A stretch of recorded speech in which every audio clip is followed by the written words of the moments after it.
Thank you, Mark. As the players take the knee here at the Vitality Stadium, all the cameras have been trained on Eddie Howe on his return here to Bournemouth, where he spent so many years as their manager and as a player, of course. The Eddie Howe Derby, some are calling it, and it is underway here under the lights and under cloudy skies in Boscombe on the south coast. And I've got to say, the atmosphere is bouncing. Newcastle in possession deep in their own half, with Botman and then Byrne, Danny Gabardon. It's quite a nice atmosphere.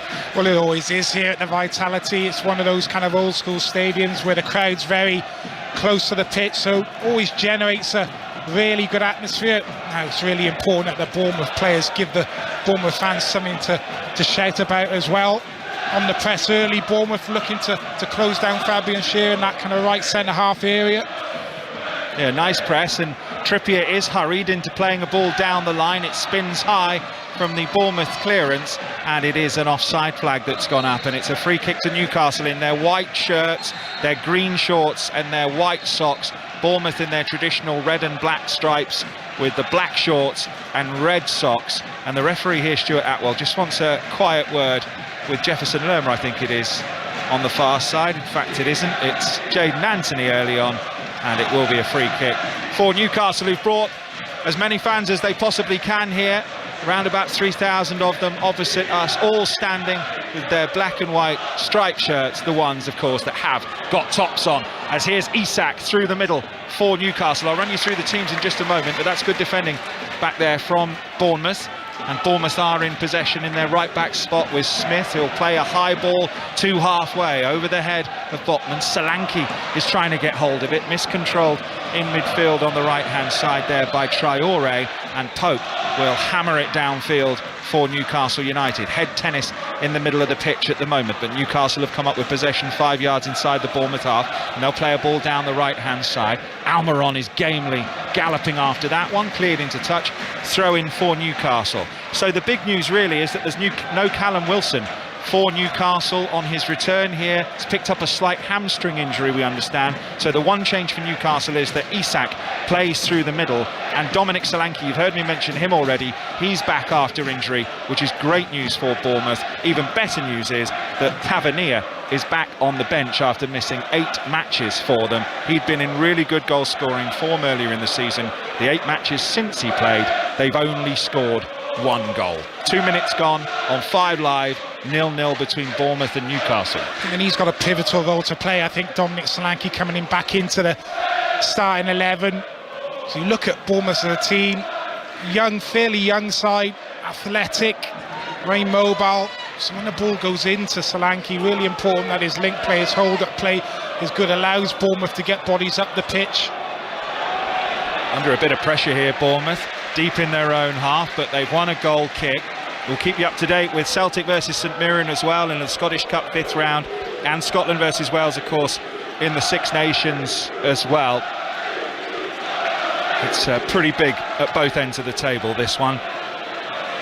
Newcastle will go third with a win, and above Manchester United, who've played a game more, and Bournemouth will come out of the bottom 3 if they can fashion a result here against Newcastle United. So there's a lot at stake at both ends of the table.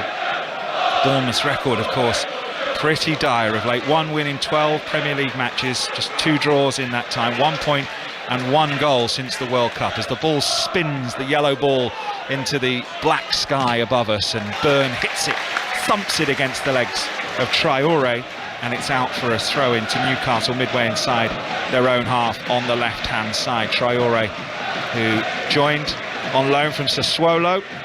This is his 2nd game, Ivory Coast international, and Newcastle in deep possession inside their own half. Let's go for half-time then at Murrayfield. Scotland versus Wales. Jamie Lyle. Scotland still with their noses in front thanks to the George Turner try and 2 Finn Russell penalties, but Wales have come right back into this contest. They scored a try through Ken Owens when Scotland were down to 14, and they bombed what looked like a certain score right on half-time, with Rio Dyer unable to take a pass with the line at his mercy.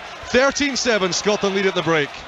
Ball over the top from Bournemouth, trying to search out Solanke in his gloves and short sleeves, but it's bounced all the way through to Pope in green, and it's still 0-0 at the Vitality, with Trippier in possession 10 yards inside the Bournemouth half on the right hand side. Joel Linton has dropped back in today because of course there's no Bruno Guimaraes. It's been a big miss since his red card, of course, in the semi-final of the League Cup, missing this one, and it is a big miss for Newcastle, Danny Gabaldon. Yeah, it certainly is. You just lack a little bit of that creative spark, the quality that Guimaraes brings. Like, he's a fantastic all-round midfielder for me. He does both sides of the game, defensively sound, but when he gets on the ball, he makes things happen. You look at the makeup of that midfield three for Newcastle this afternoon. Joe Willock, who's a bit more of a runner, likes to get him, support the strikers. Joe Linton does a little bit of everything, but not blessed with massive amounts of goals, just a couple this season, and Longstaff would be the one that probably sits that little bit deeper maybe. Longstaff just missed controls. Bournemouth in possession. They felt like it was a foul in midfield, and that's why you heard the crowd go up, but the referee, Stuart Atwell, here today said no, and Newcastle are in possession with Longstaff in the centre of the pitch. 2 goals and an assist in his last 2 matches for Longstaff. Ball goes out of play, and down in a heap on the left hand side for Newcastle went Joe Willock, and he felt that. He's lying on the artificial grass by the pitch at the moment, just feeling his hips, his hamstrings, his thighs, his knees, in fact everywhere pretty much. And well, not happy about it at the moment, the Bournemouth coaching staff. So Stuart Atwell's just had to go across there and have a word. It was actually a throw-in to Bournemouth in the end, but I actually thought it was a foul. It was a good tussle on this near side between Willock and Lerma, who came across, and he's just dangled that left foot in, misses the ball, completely wipes Willock out, and Bournemouth get the throw. Nice from Alan Saint-Maximin, and Newcastle set the play down the right-hand side. Almiron, 3 touches, puts it to Trippier, just gets away from him, and in quickly to put the ball out of play was Jordan Zamora. And it's a throw into Newcastle midway inside their own half on the right-hand side. So they've got Pope in goal, and then back 4, Trippier, Cher, Botman, Byrne. Midfield 3, Willock, Longstaff, Joel Linton, and then Saint-Maximin and Almiron are either side of Isak up front. That's just sold Byrne a bit short, that pass, on the halfway line, but he did get there between 2 on-rushing Bournemouth players, and a long ball forward to the right-hand side. Did find a Newcastle player, but then forward rushing is Zamora with pace. He's challenged, another challenge goes in there, and Newcastle have come up with possession on the halfway line, lip of the centre circle with Botman, who just drifts forward with the ball, the Dutchman. Now Byrne on the left hand side, who's been playing left back since an injury to Target. They started training him as a left back after about a week. Eddie Howe in shape and in matches. They were planning to put him back in the centre, but he's done a really good job at left back for Newcastle. He's been unbelievable. Actually started with Graham Potter at Brighton. He was the one who started playing him as a left back, and you look at the size of him, what is he, 6'7", 6'8", Dan Byrne. I never thought that he'd be able to play that position. You think that he would struggle with mobility when he comes up against kind of tricky wingers, but just hasn't been the case. Done a fantastic job here. Matt Target is getting closer, coming back from injury, but isn't there yet, and that's a poor ball. Long ball, out of touch, far side. Before the game, Danny, it's a throw into Bournemouth, by the way. You're listening to 5 Live, 0-0. You thought this might be a low-scoring one? Quite possibly. I think you look at Bournemouth struggle for goals all season long. I hope you're wrong, Danny. I hope it isn't low scoring. I'm normally wrong, John. It's a crumb of comfort as Bournemouth are in possession left hand side. They want a free kick. Newcastle fans right there, and Stuart Atwell says yes, free kick, in his fluorescent yellow top.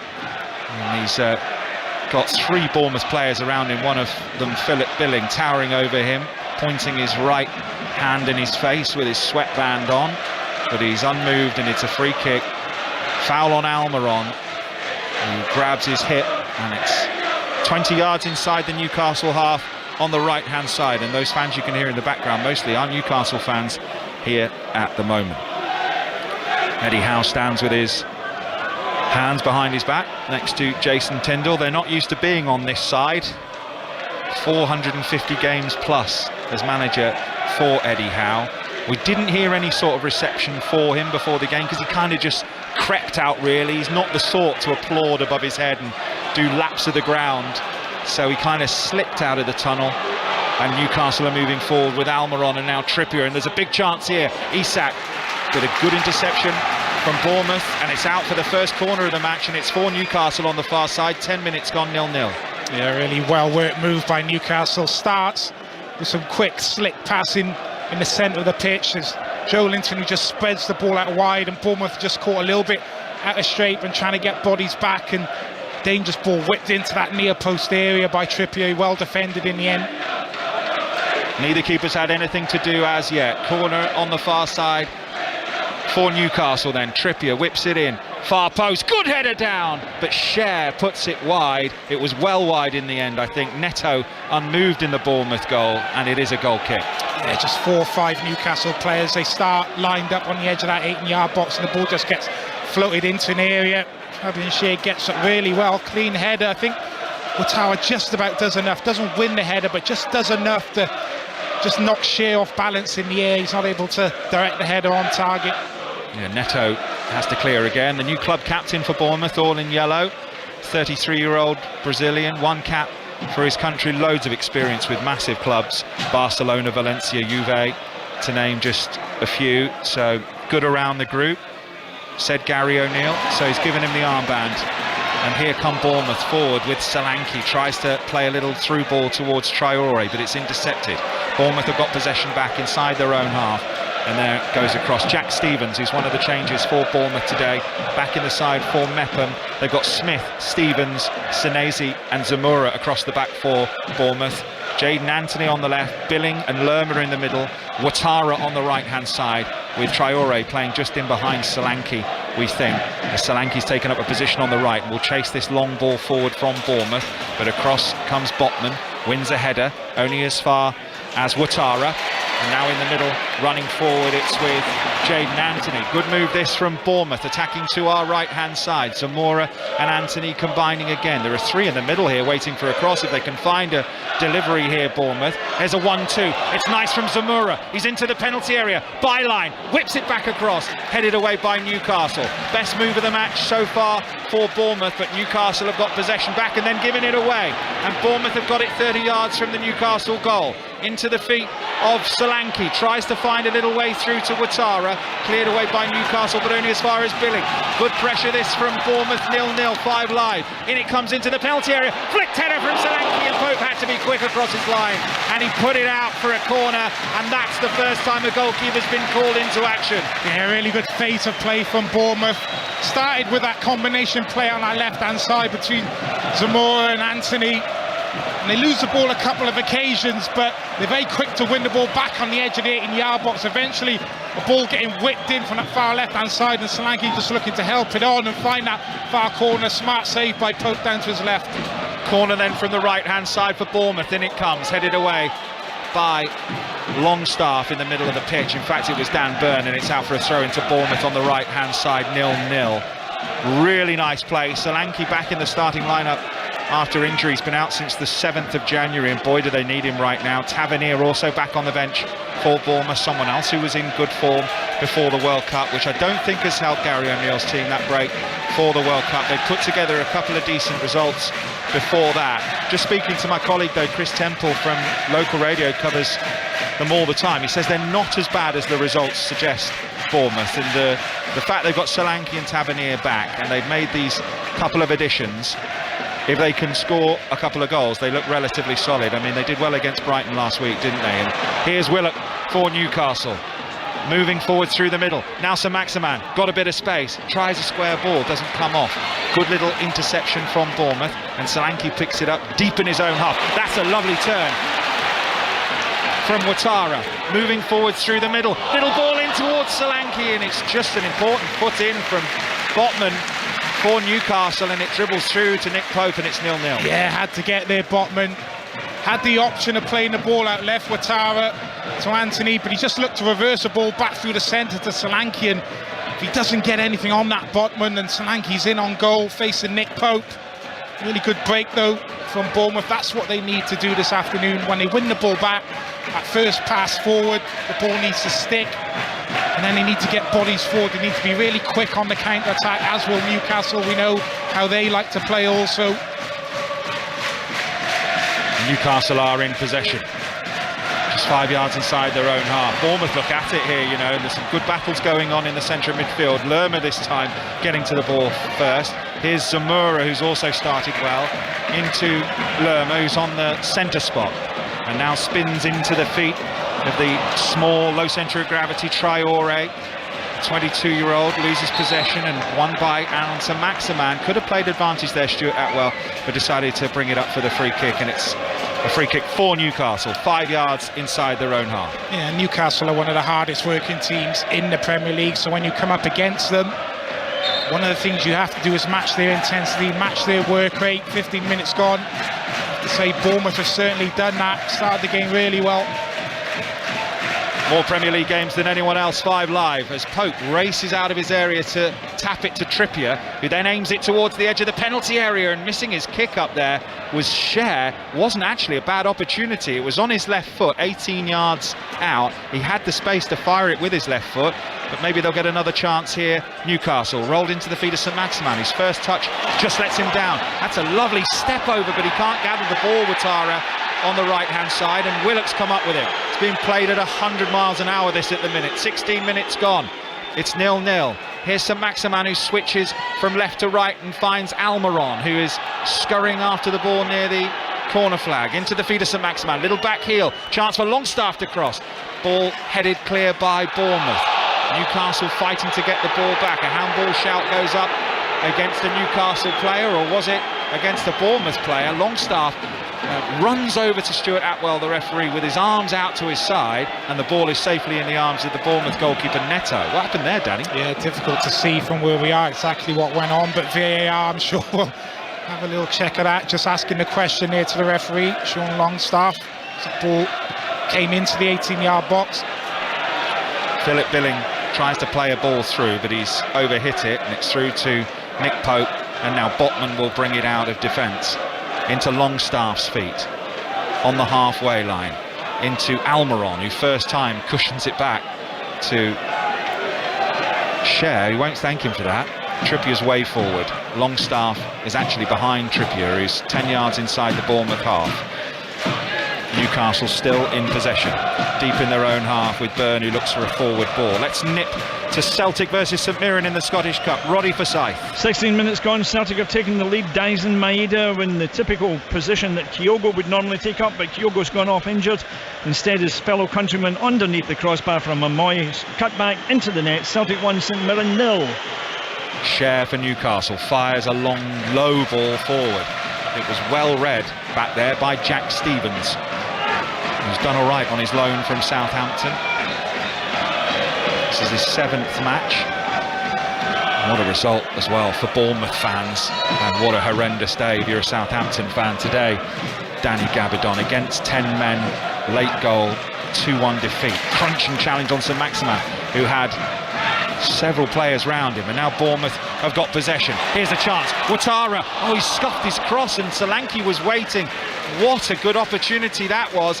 He just kicked the top of the ball, Ouattara. But they do look more of a threat than I've seen in recent weeks, Bournemouth, with these three across the front. But it's Newcastle attacking right now. It's end-to-end this. Trippier puts a low ball in towards Isak, but it's good play from Bournemouth, and now they go on the attack. That's an interception, and an important one from Joe Linton. Throw in for Bournemouth. They've taken it quickly on the far side.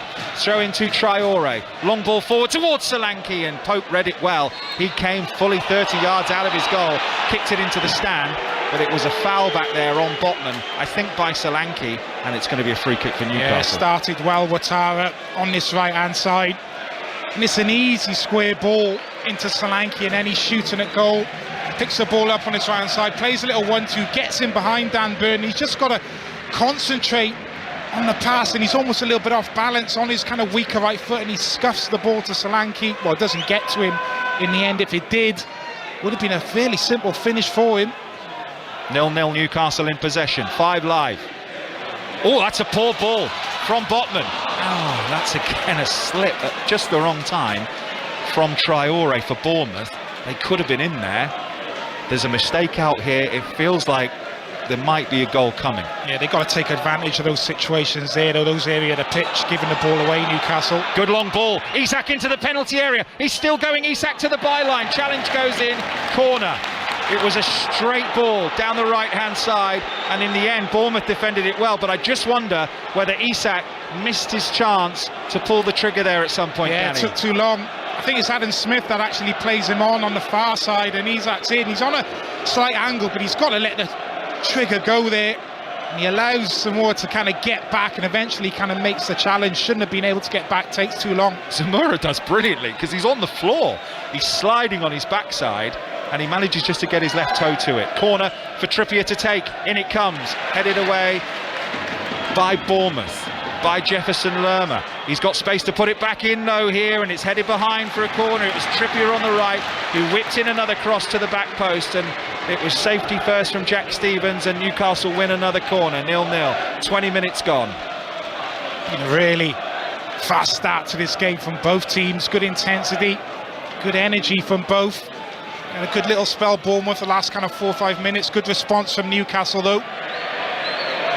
Bournemouth in the bottom three, 19th, 17 points, but would come out of the bottom three if they were to win. They've taken a short corner, Newcastle. Some Maximan, and now Trippier, edge of the penalty area, dinks in a chipped cross to the far post. It's headed away by Bournemouth only as far as Longstaff. He's 35 yards from goal, and he's just shinned the ball out of play, made a bit of a mess of that Longstaff.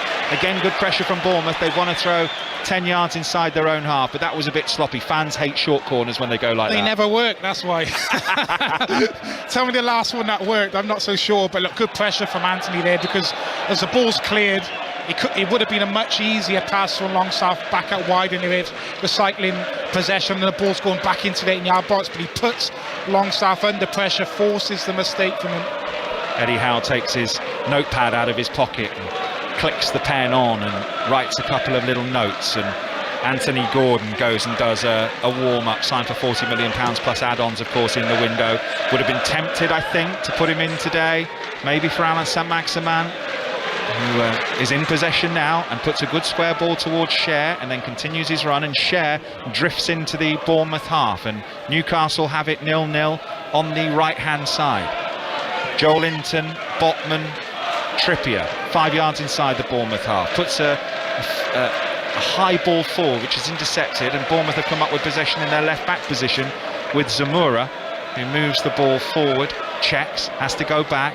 Bournemouth still in possession, nice play, good football, tidy, edge of their own penalty area, and he took too long there, Jack Stevens, and it was charged down by Isak, who's been full of running early on, and it's a throw in to Bournemouth midway inside their own half on the right.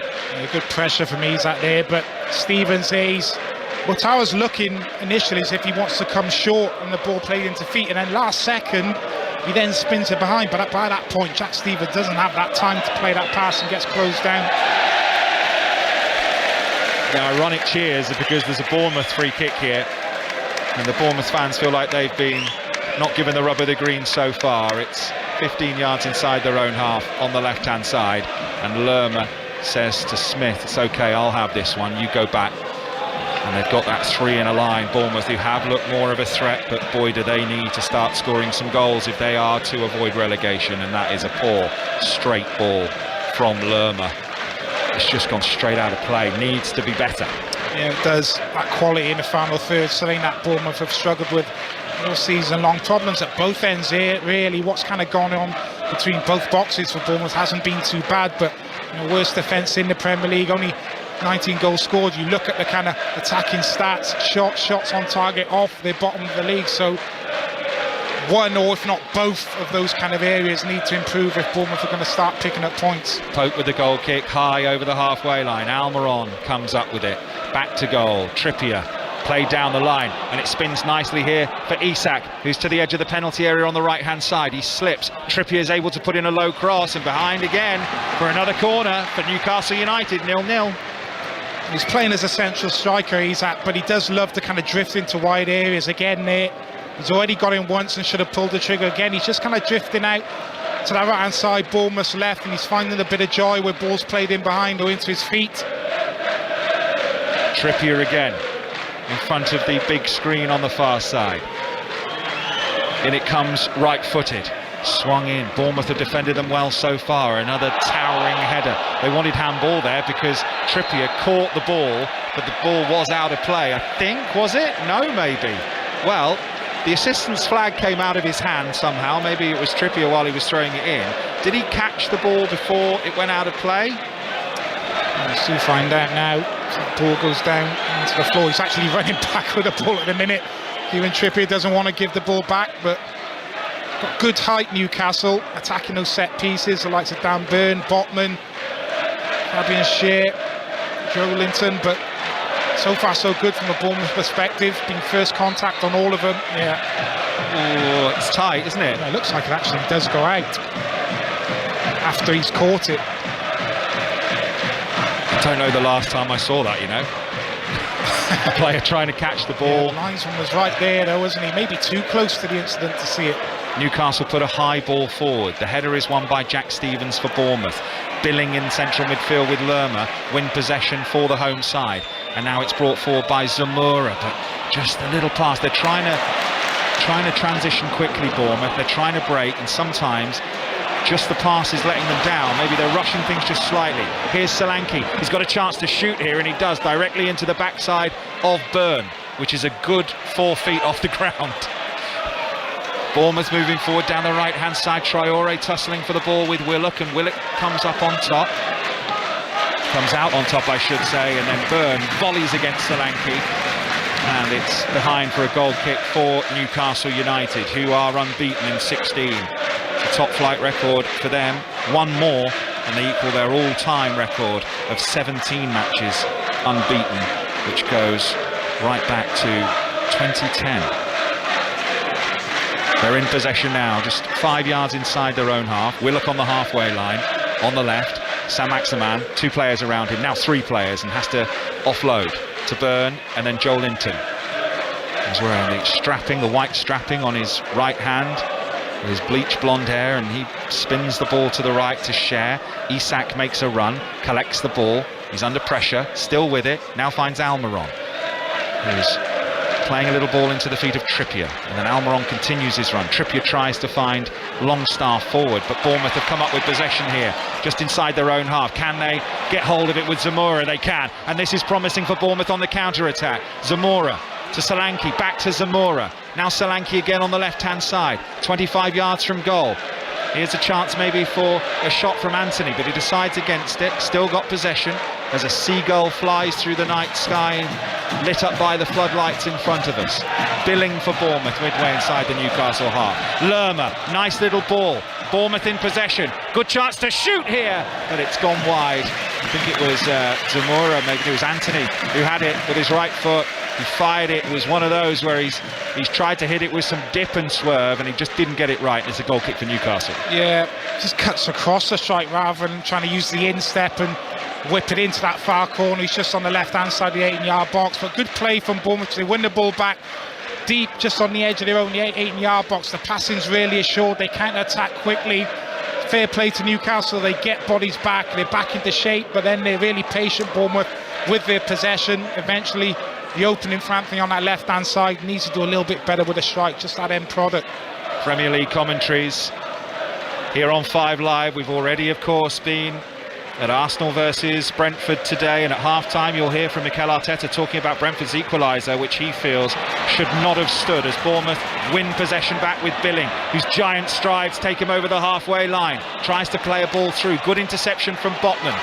Bournemouth still in possession, moving towards the edge of the penalty area. Billing, left-hand side, chance to cross, blocked, and Bournemouth win another corner. It's on the left-hand side, 0-0 on 5 Live. Yeah, been really positive, Bournemouth, when they've won the ball back. Bodies are flying forward. As I said, you know, they're a young, athletic team, lots of pace and mobility in their side. And when they win the ball back, you know, they are trying to be positive. They are trying to get players ahead of the ball. Just that end product at the minute, though, John. Haven't really created anything or clear cut of the... Only 19 goals this season. It's been the problem for Bournemouth. They've also conceded at the other end, which is also a problem in football, but they have a corner. They've scored 5 from set pieces this season, and it comes! Chance, goal! Looking at the flag, no flag! And Bournemouth take the lead against Newcastle. Marcus Senesi with the goal, the Argentinian. His first of the season, and what a moment to get it. Huge goal at the bottom. And Eddie Howe's return so far, not going the way he would have wanted. It's Bournemouth 1, Newcastle 0. Well, there's that end product that we've been talking about. Senesi on that far post. It's a really good counter-attack from Bournemouth. They force the corner. I think it's Traore possibly that whips it into that near post area. They win that first contact. And it's just Senesi, he's just on that far post. Nobody's marking him. From a Newcastle perspective, he just pulls off a Newcastle player on that far post. I think it might have been Botman possibly. He's actually unmarked. He's just stood there really, and the ball just glances down into his path and just sticks. All right, leg out, almost on the goal line. Can't miss from there. What a time to get your first goal for the football club. It could be massive. It's just their second goal in 9 matches. Gary O'Neill pacing around his technical area knows that could be huge. Deep in conversation, the former Bournemouth management pair of Eddie Howe with his long-time assistant down there, Jason Tindall. They've got to come from behind Newcastle. Set piece for Bournemouth, Newcastle's undoing. He had to anticipate though, had to get there and to risk it. And Senesi did that really nicely.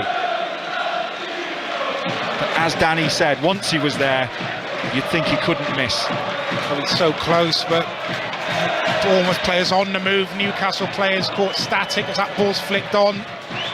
Trippier, chance to cross here for Newcastle, and Neto goes up and grabs it out of the sky for Bournemouth, all in yellow, and falls to the ground on the edge of the 6-yard box. And this is interesting now. Well, it certainly is. The first goal is so important in any game. Bournemouth now have given themselves something to hold on to. Still a long way to go in this game, but you see it so often from teams now when they set up from kind of defending corners where they don't really have anybody on that far post, and that's where the ball was kind of glanced onto, and Senesi just kind of wanders into that area, takes full advantage of Newcastle not having a player there. And the Newcastle player down, Botman, just holding his face at the moment, and a free kick's been given for Newcastle, and the physio and the doctor run out onto the pitch straight away because it is a head injury. Solanke just with his forearm across Botman's ear, the side of his head, and Botman's just feeling his temple at the moment and just blinking his eyes as he's onto his haunches, then onto his feet. He's going to be okay here, Botman, as we see a replay of the Bournemouth goal. It's a run to the near post and a really nice header back across, and then he just had to apply the finish on the half volley on the goal line, Senesi. And Bournemouth lead by 1-0. It's the first time Newcastle have conceded the opening goal in their last 12 matches. It's not happened since the 30th of September, and that was against Bournemouth at St James's Park. They just go to sleep from the corner. I think it's Lerma that darts across that near post, wins the first contact, flicks it into a really dangerous area, and I think it's actually Alexander Isak who's in task with picking up Senesi, and he just ball watches. He watches the ball get flicked on, and he doesn't continue his run, he just stands still. Senesi runs off the back of him, simple finish in the end. Joe Willock's just having his hamstring strapped here right down in front of us at the moment with that sort of pink flesh-coloured wrap, and the game's back underway. He's still off the pitch. Now he's back on, Willock, as Lerma shovels the ball out onto the right-hand side to Wataru, puts in a deep left foot cross, header on goal, saved by Pope. It was straight at him. Honestly, if it had been 2 yards either side, it might have been 2-0 Bournemouth. But luckily, relief for Newcastle supporters as it just bounced up into his chest. Yeah, either side, and I think it would have skidded off the greasy surface into that far corner, but brilliant from Bournemouth again. Initially, the long ball played forward. The ball trots down and they're first to it, and that's how they're able to set the attack up. The ball played wide to Ouattara. Excellent delivery onto the head of Solanke, and he's just looking to glance it on into that far corner. Just comfortable save for Pope in the end, but really good build-up play again. Newcastle in possession on the halfway line with Longstaff, and now Isak spins in behind, but covering across is Jack Stevens. He should deal with this, and he runs into the left back position with the ball and clears down the line for Solanke, who's got possession just inside his own half. Now Zamora. Bournemouth looks so much better with Solanke back in the team. Billing lets it go under his foot, but recovers. Bournemouth have possession deep in their own half. Ball out to the right to Adam Smith. They're in comfortable deep possession at the moment, are Bournemouth. They aim a long ball over the halfway line. Byrne wins the header. Joel Linton cushions it back to Botman, who's tempted to go back to his goalkeeper, but Newcastle have it. Celtic versus St Mirren. It's the 5th round of the Scottish Cup. Roddy Forsyth there for us. St Mirren nil. That goal scored by Maeda after 15 minutes. Kyogo had been taken off injured, but St Mirren have not crumpled as many teams do when they concede the lead to Celtic, and although they have certainly not had the bulk of possession, they have looked very lively when they've had it. 1-0. I think Joe Willock's going to have to go off here. He's just had his hamstring strapped. He's taking it off now, but he is coming off the pitch, and here comes Anthony Gordon for just his 2nd appearance. Really sharp when he came on as a sub against West Ham last week, roared on by the Toon Army on their feet on the far side. So Anthony Gordon on for Joe Willock. Let's get an update from the Six Nations. Scotland versus Wales at Murrayfield. Jamie Lyle. It's Scotland 20, Wales 7, and it is the Finn Russell show. The Scotland fly up at his mercurial best, laying on a brilliant try for Kyle Steyn just a couple of minutes ago with a sumptuous ball out the back of the hand. 2nd try for Scotland. They lead by 13 points with 55 minutes played. Thank you, Jamie. And commentary continues of that over on Sports Extra right now. And commentary online right now of Australia versus New Zealand in the Women's T20 World Cup. Earlier today, England beat the West Indies. Bournemouth in possession. 5 Live, more Premier League commentaries than anyone else, and it's been a good start here. And if you are just tuning in, Bournemouth leading by a goal to 0. Senesi with the goal from a set piece. Here is Anthony Gordon with his first touch. Runs down the right-hand side, checks, goes back, plays a ball forward. Newcastle still in possession. In centre field. Botman on the halfway line. All the Bournemouth players back in their own half. Longstaff's caught there, and it's going to be a free kick. 15 yards inside the Bournemouth half, centre field. So how will that affect the shape, do you think, Danny, and how Newcastle line up? Yeah, it does look a little bit different now in that midfield area. Initially it was Joelinton just sitting, and Longstaff and Willett were kind of playing as number 8s, but it looks like now maybe Longstaff and Joelinton just going to almost play as a double pivot. And Anthony Gordon's going to go in as a number 10. Trippier with the ball in. It's fallen to Byrne here on the byline, left-hand side, goes back to Saint-Maximin, corner of the penalty area, whips in a curling cross, headed away by Bournemouth, up towards the halfway line. Trippier comes across. Now Saint-Maximin again, tried to get past 3 players. Saint-Maximin here into the penalty area, low left-footed cross, maybe rather rushed that, falls for Anthony Gordon 30 yards from goal. Longstaff filling straight in. They're really snapping into the challenges of Bournemouth right here. They are up for this one, as Trippier's in possession just inside the Bournemouth half centre field. It's 1-0. We've got 8 minutes to half-time on 5 Live. It's John Akers and Danny Gabbidon, and Byrne is in possession for Newcastle on the left just inside the Bournemouth half. Now Joel Linton, Botman, Longstaff, halfway line. Now with Cher, just moving into the Bournemouth half. That's a good ball. Finding Almiron, who's got a little bit of space. He's got runners around him as well. Saint-Maximin, nice 1-2 into the penalty area. Almiron forced to turn away under pressure from Zamora of Bournemouth. Trippier gets a ball to the right-hand side. It's hammered against the back of a Bournemouth player by Alan Saint-Maximin, but they've still got possession with Almiron, who scurries forward, but smashed out of play by Zamora. Throw-in taken quickly with the old multi-ball system. They got it back quickly in Newcastle, and down goes Alan Saint-Maximin under a challenge. No free kick. Bournemouth clear away towards halfway, and back there is Cher to Botman. Good passing. Newcastle trying to find a way through. They haven't really threatened Neto in the Bournemouth goal yet. Gordon on the right goes down under a challenge. Get up, says the defender back there. Gordon is still down. He's in a little ball just by the corner flag on the right hand side. He's being helped up now by the goal scorer Senesi, and it's I think it's a free kick for Bournemouth, is it? Or is it a throw-in? Is it a throw? Yeah, that didn't take too long, did it?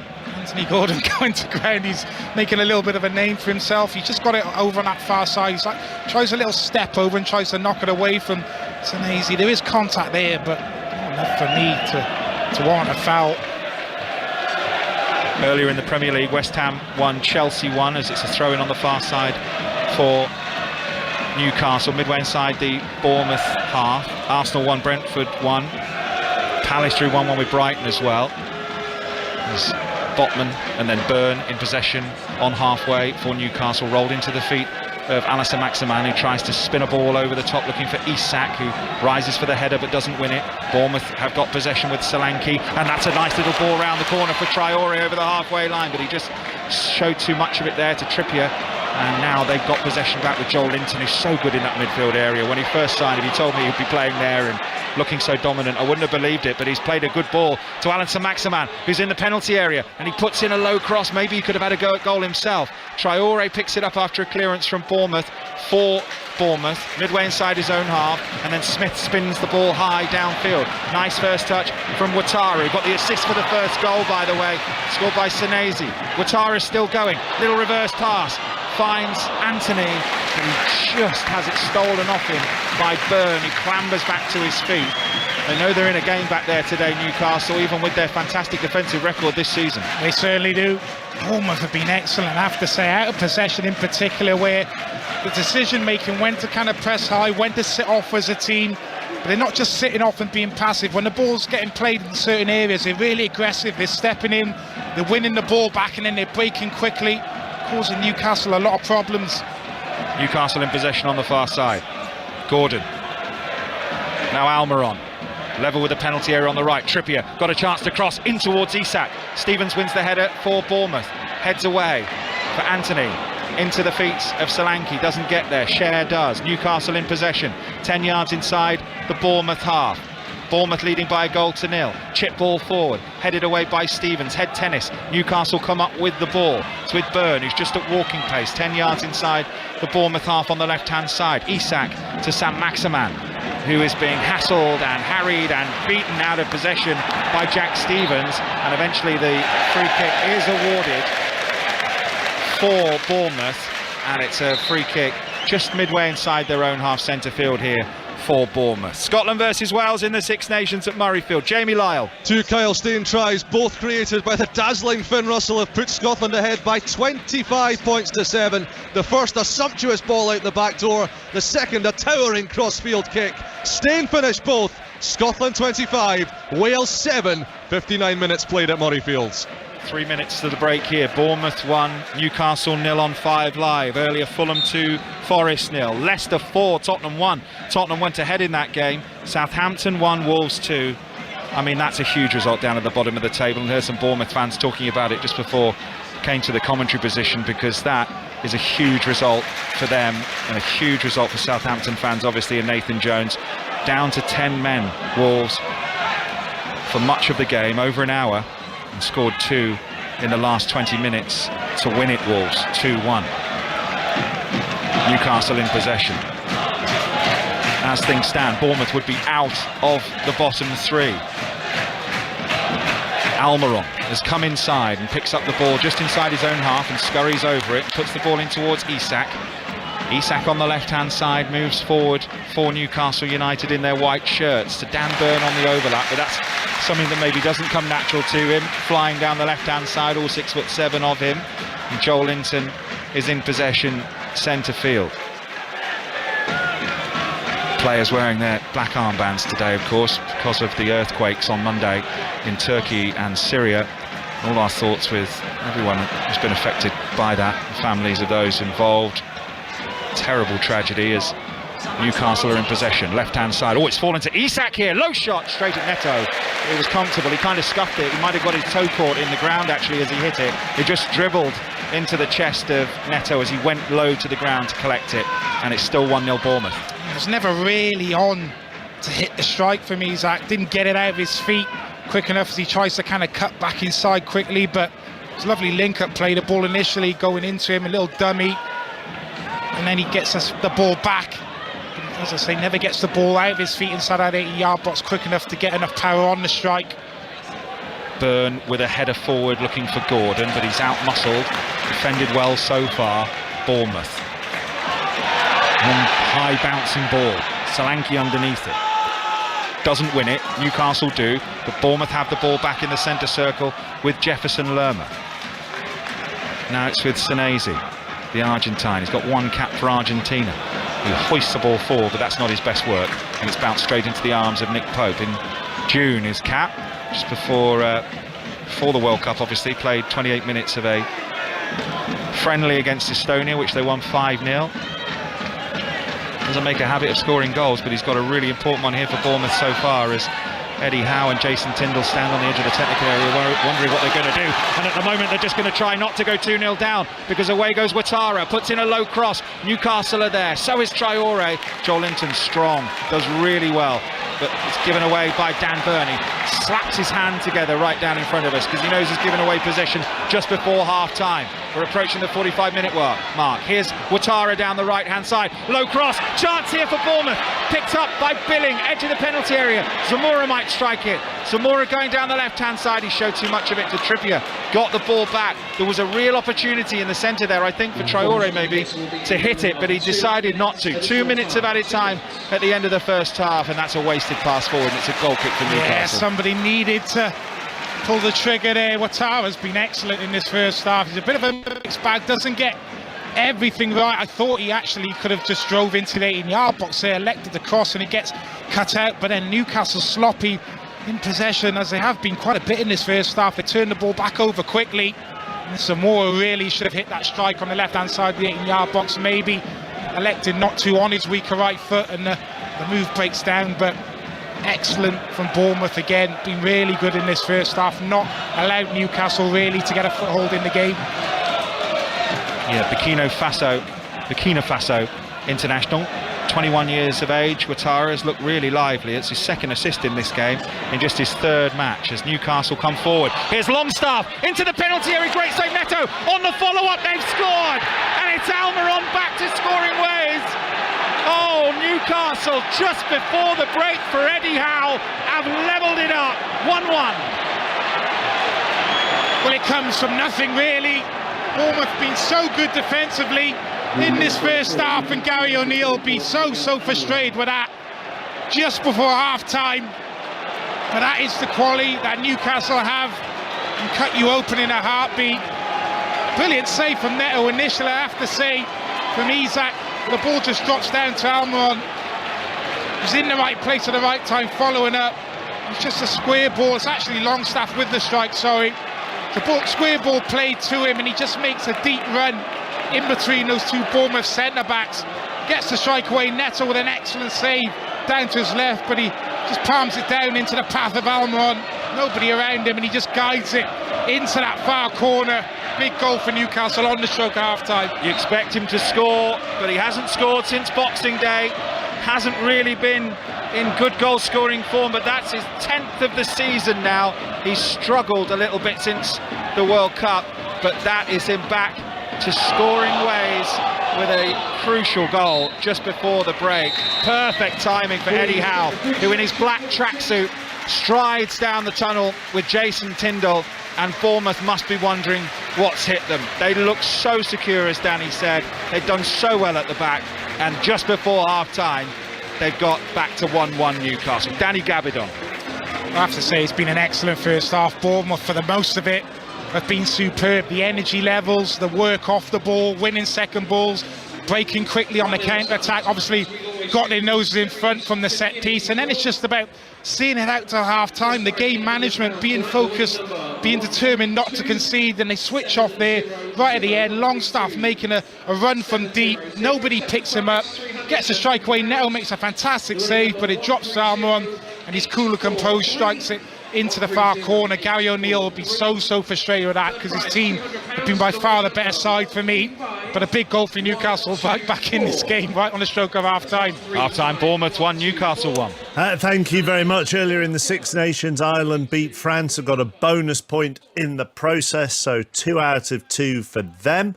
And it also looks like it's going to be 2 out of 2 for Scotland. Jamie Lyon. Yes, Scotland in command here. They lead Wales by 25 points to 7 with tries from Turner and a double from Kyle Steyn.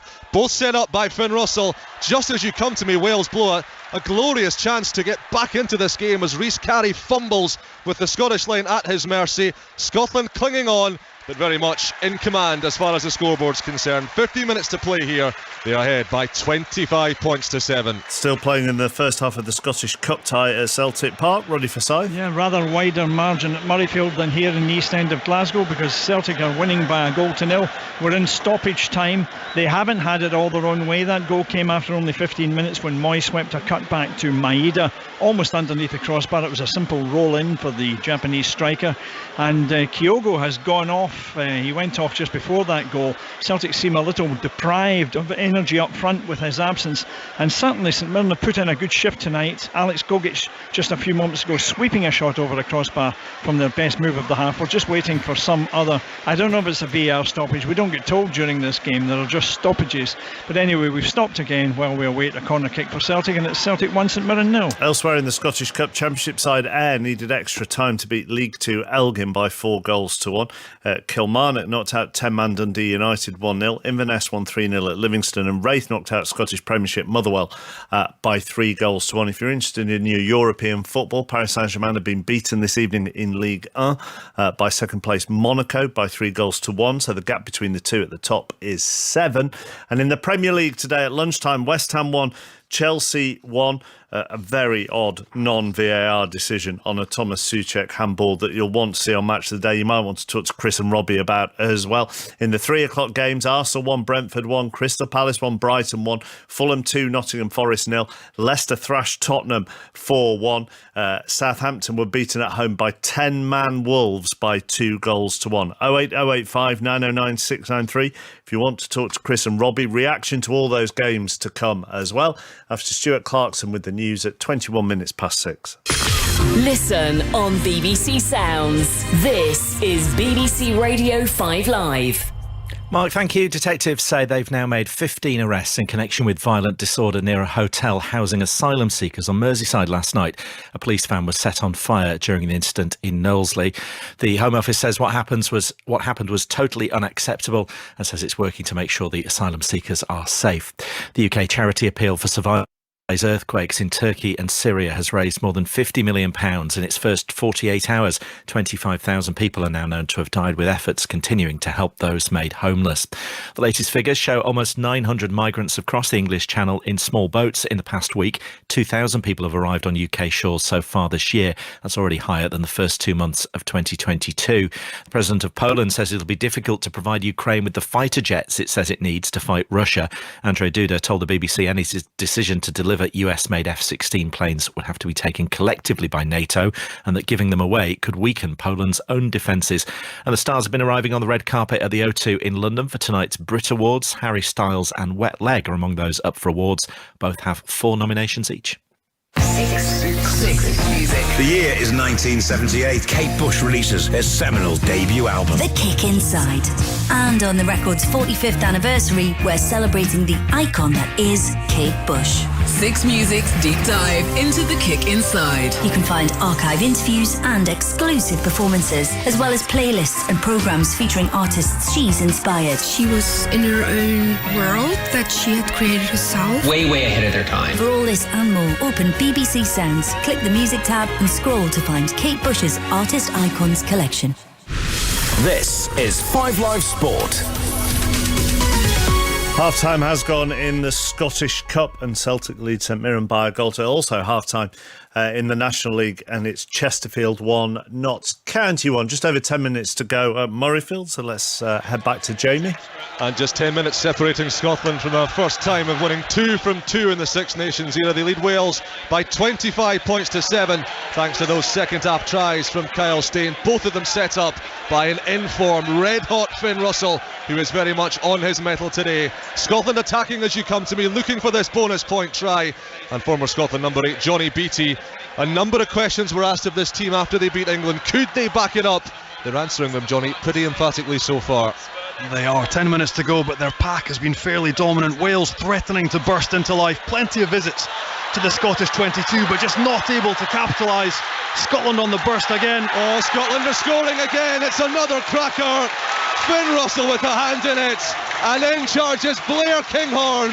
It's the bonus point try for Scotland, and it is a rout.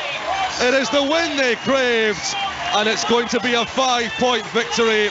Finn Russell fingerprints all over that try with a cross kick.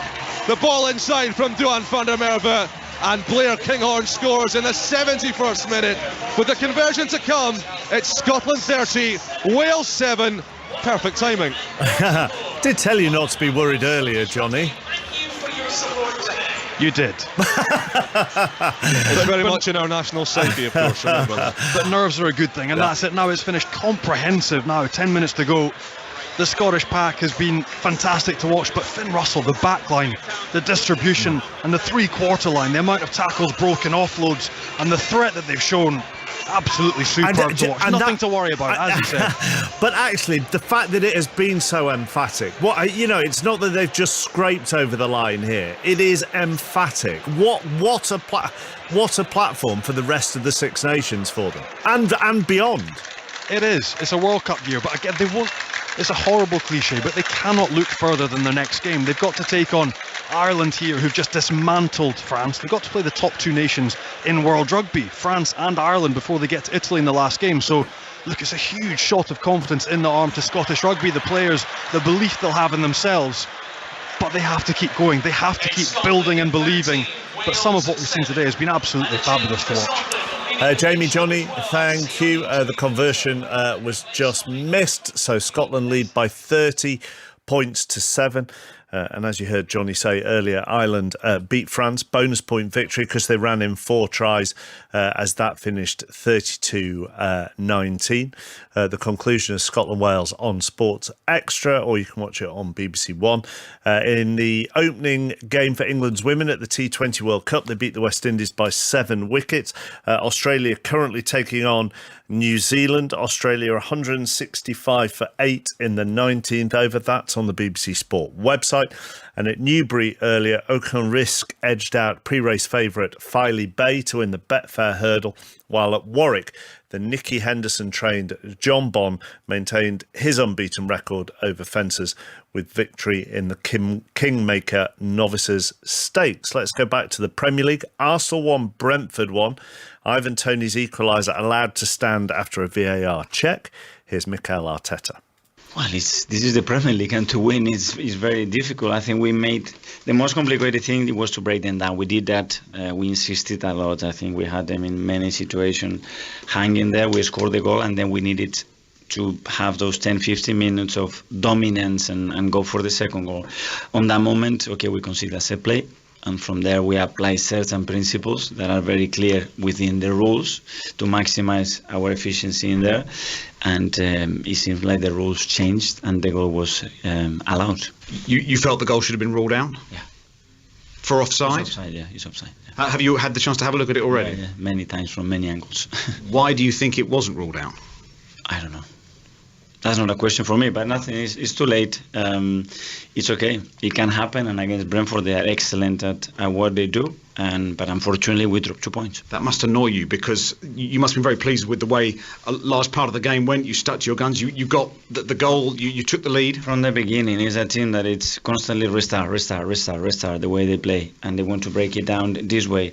But I think we had some really good moments. We were really patient. We were really inside. We have a lot of mobility. We had a lot of short moments, and we had that patience, and it paid off. And we scored the goal, and that was the moment we have to go to the next one, and that's what we missed today to win the game. Five Live's Nick Godwin put in the questions to Mikel Arteta. Earlier we heard from Harry Souttar on Sports Report after Leicester's 4-1 win over Tottenham. Let's get the Spurs point of view on this. Although Antonio Conte was back on the touchline, he didn't do any media afterwards. So let's hear from his number 2, Christian Stellini. We have to apologise because our performance was not good enough. In the way we have to be consistent after a game like the last game, a great win. We struggled too much. We are disappointed for that. If you look after, you find something bad in every goal.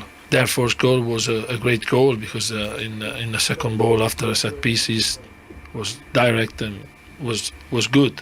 But you have to continue to play like we start the game and continue to create something. But we have lost too many tackles, too many duels. This came from the strength you have inside of you, and today we have to apologise because we didn't show this.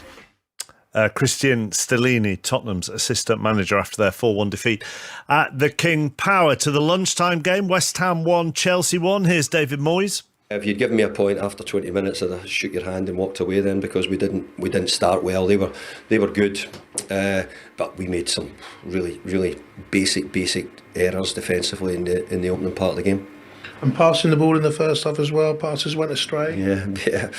Passing's really important, and we never got enough, that's for sure. But look, we'd started to grow into it after maybe 20 minutes, 30 minutes. We started to grow into it, and we worked our way back into it. And I thought we were much better in the second half. We gave ourselves a chance in the second half. We had more of an even game, but obviously in the first half we were well outplayed by Chelsea. Must have thought happy days when the Souček header goes in after the first save, but it was offside. Yeah, I was hoping that maybe it was our day, because you've got to remember we had a terrible decision went against us at Stamford Bridge, which cost us a point there as well. But let's be fair, today we had a couple of close calls as well. They've had a couple of close offside goals, which could have maybe in another day counted. So look, it's the way it happens. We take the point, and keeps a little bit of a better run going just now. So we want 3 points, but one's better than none. And Thomas Souček tipped one round the post, which you might want to talk to Robbie and Chris about. Just before we join them, back to Murrayfield, Jamie Lyle. And it remains Scotland 30, Wales 7, 4 minutes of normal time remaining. And this is going to be an emphatic Scottish victory. They've got the 4-try bonus point in the bag, and they're about to go 2 from 2 for the first time in the Six Nations era. They're not done here yet, by the way. They're still attacking. Every player wants his hands on the ball, and they're still looking to finish with a final smattering of icing on this cake. Doesn't feel like it's been a good day for VAR, and it wasn't a good day for Nathan Jones and Southampton, beaten at home by 10-man Wolves. You'll be getting a lot of Southampton fans tonight, Robbie. Certainly will. Chavez, thanks so much. Christopher, you said was it on Monday Night Club, sack him? He stayed in his job. That was harsh, Christopher. Well, that's an opinion, Rob. I think that his interview after the Brentford game, he was out of control. And the question to the Southampton fans, after a disappointing defeat against 10-man Wolverhampton today, is can you trust Nathan Jones to keep you in the Premier League this season? Simple. Let's hear from you, Southampton fans. And Arsenal lost last week. Everton drew against Brentford. Brentford the better team, in my opinion. I watched the game. We got Joe in the office, Arsenal fans saying Brentford were time wasting. Brentford the better team. And that was the game you watched. Mikel Arteta saying the goal was offside, the Brentford equaliser, Rob. They're looking for Norgard when the header. Listen, what do you think? You watched the game, you analysed the game. I didn't think it was. I thought they were looking for the block on Zinchenko, but Arsenal, Chris. Yeah, if you're an Arsenal fan, you said it was theirs to lose, didn't you? I think that all teams go through a period in the Premier League where they have a blip. I think this is just a blip, but huge game Wednesday night. Arsenal fans, are you cracking? What, Spurs? Leicester fans, Spurs 4-1 defeat at Leicester, 08-05, 9-9-6. And let's not forget Burnley and Sheffield United, 3 and easy in the Championship. That's the number to call, 08-85 909 693. Back to you, John Akers and Danny Gabardon. Thank you, Robbie. Thank you, Chris. Players back out here at the Vitality Stadium, 1-1 at half-time. And it has been a really, really good game of football. Bournemouth taking the lead through Senesi from a set piece, a half volley after half an hour, right on the line. He couldn't miss, but he still had to get there after a little flicked header. And then the equaliser through Almiron, back to scoring ways, left foot, after the captain for Bournemouth, Neto, had made a good save down to his left-hand side from the effort from Longstaff, and he put it past him into the net for 1-1. That was in stoppage time at the end of the first half. We're underway at the start of the second. Bournemouth kicking from right to left as we look at it, and they're attacking down the right already with someone who was really impressive in the first half, Wataru, who's in possession, puts the ball low into the feet of Anthony, dinks it back across, maybe an early chance here, but headed up in the air by Newcastle, hooked towards goal, but wide, Pope's left-hand post. It's a goal kick for Newcastle, but they're right at it, right at the start of the second half here, Bournemouth. Danny Gabardon.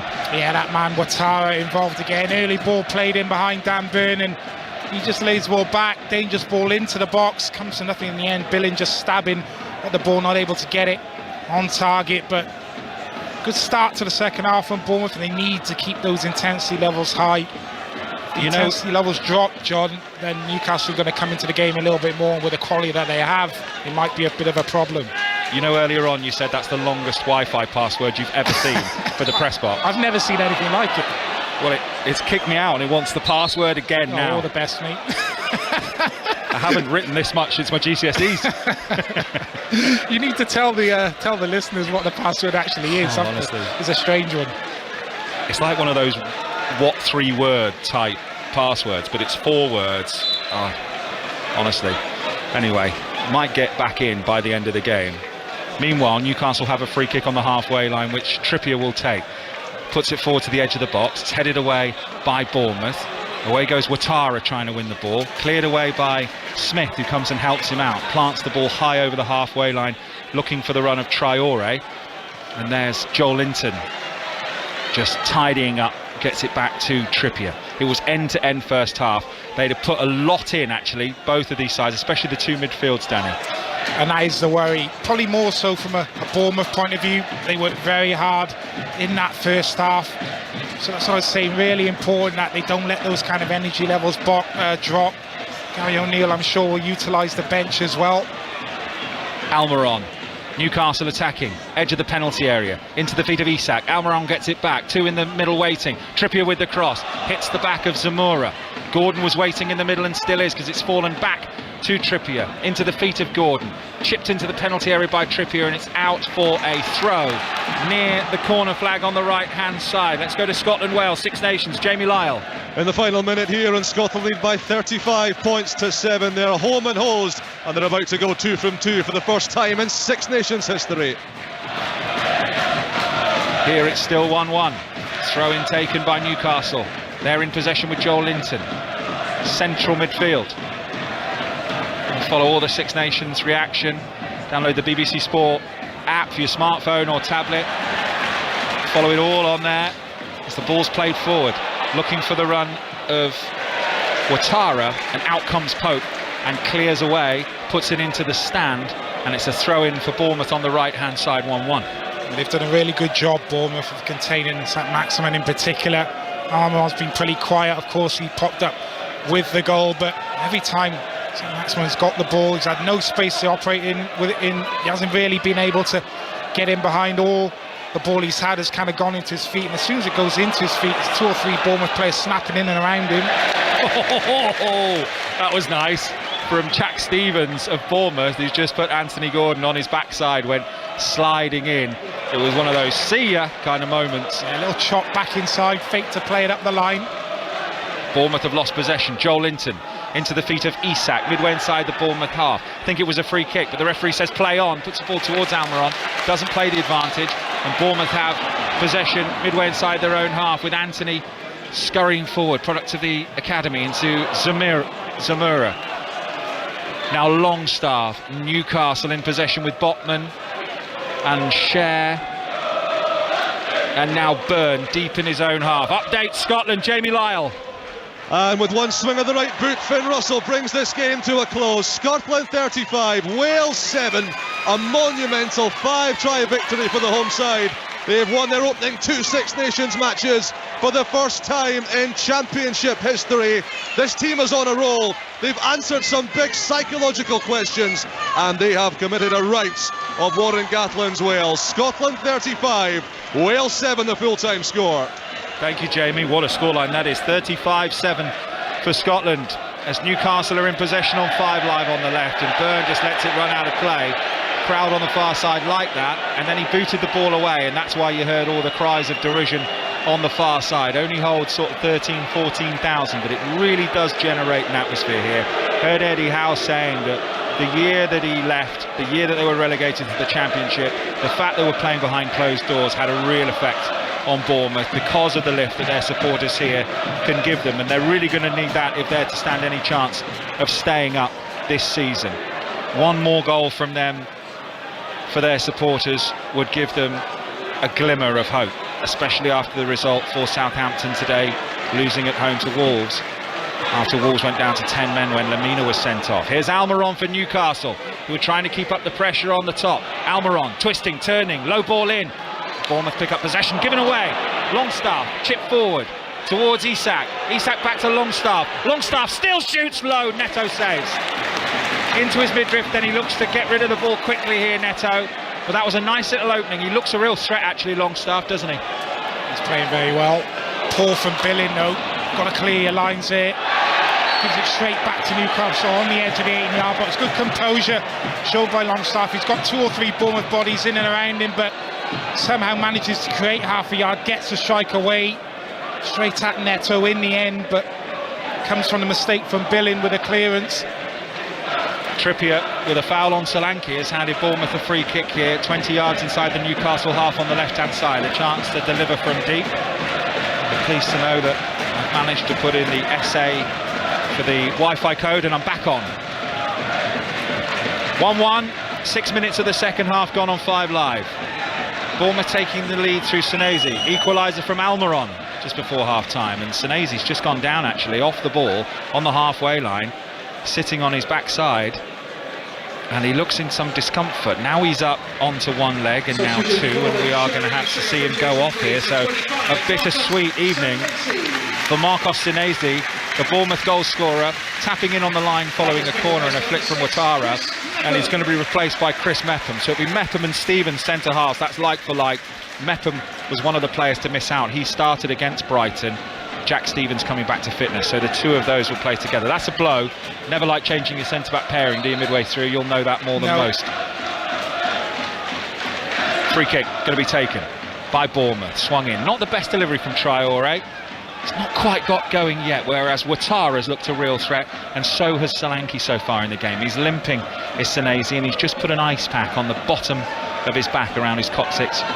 So looks in some discomfort actually as he sits on the bench, the number 25 for Bournemouth. You were saying, Danny? Yeah, not quite sure what he did there, Senesi, but Chris Mepham, able deputy, has played the majority of the games for Bournemouth this season, so hopefully he will slot in there. Never easy coming on as a sub and trying to get up to the pace of the game, but he's got his first touch, interception, a high one. That's a little shove, is it, by Gordon, and it's a free kick for Bournemouth. It was a little shove in the centre of the pitch, in the back of Lerma. Lerma went down, and it's a free kick to Bournemouth again, enjoying a good little spell of pressure, scoring goals, and finishing has been their problem so far this season. Can they make one of these set pieces count again? 5 Live bringing you more commentaries than anybody else in the Premier League. Here we go then with the free kicks taken short. Traore dinks a ball forward for Zamora, left hand side. There are 6 in the middle waiting here for Bournemouth. Zamora, can he get to the ball? He can. He's into the penalty area. Nutmeg on Trippier, and then Trippier just clever, uses all his experience, uses all of his strength and his pace, and shepherds the ball out after it was knocked through his legs for a goal kick for Newcastle. Yeah, they just tried to work one off the training ground there. Newcastle expecting that ball to come straight into the box. They play a short one, ball gets reversed back to Zamora, does well initially to nutmeg Gordon, gets inside the 18-yard box, but just one touch too many in the end, and Trippier is able to produce a really good bit of defending. Australia about to resume, by the way, against New Zealand in the Women's T20 World Cup. New Zealand need 174 to win. It's some target, and it's online right now for you. The commentary on the BBC Sport website. Kick aimed downfield from Neto for Bournemouth, high, over halfway, and Trippier's got this covered. He's under no pressure in the right back position for Newcastle United. 1-1, 10 minutes of the second half gone. 5 Live. Eddie Howe's return to Bournemouth. 300 games as a player plus, 450 games as a manager plus. I actually interviewed him after they got promotion from League 2 at Burton Albion. While they were under a transfer embargo, I think they had 16 players signed. And when I spoke to him then, I was like, that's a special achievement. After taking over with -17, and him and Jason Tyndall, the rest is history, as you know. But what a career he had here at Bournemouth. As Bournemouth come forward, Almiron's back there and wins the ball clean, and then brings the ball away over halfway for Newcastle. Fantastic play from him, and he finds Isak, who hasn't really had much of a sniff at goal. Lovely turn from Anas Maximan. So Maximan still 25 yards over the bar. Right-footed, high, wide, and not particularly handsome. It's a goal kick for Bournemouth. Yeah, the first real, well, it's only a half opportunity really, but the first occasion that he's kind of been able to manoeuvre a little bit of space. I think it was Ouattara just getting a little bit too tight from him. He rolls him and he's driving inside, but he just never looks set. He's just too rushed. He's running too quickly. let's fly with the strike. High, wide and handsome in the end. 6:06 on the way with Robbie and Chris after this. 08085 909 693. You can book your call right now if you're feeling particularly dissatisfied or particularly satisfied with something this afternoon. Mikel Arteta didn't think Brentford's goal should have stood. Do you, as an Arsenal fan? It was 1-1. 1-1 between Palace and Brighton. 1-1 between West Ham and Chelsea. Fulham beating Forest 2-0. Spurs fans, what about that? 4-1 against Leicester after taking the lead. What's happening there? And Wolves beating Southampton with 10 men. Southampton fans, is that it? 08085 909 693 the number. Here it's 1-1 as the ball bounces out of play and into the arms of Gary O'Neill, the Bournemouth manager. He points to Philip Billing, and Billing gets the ball.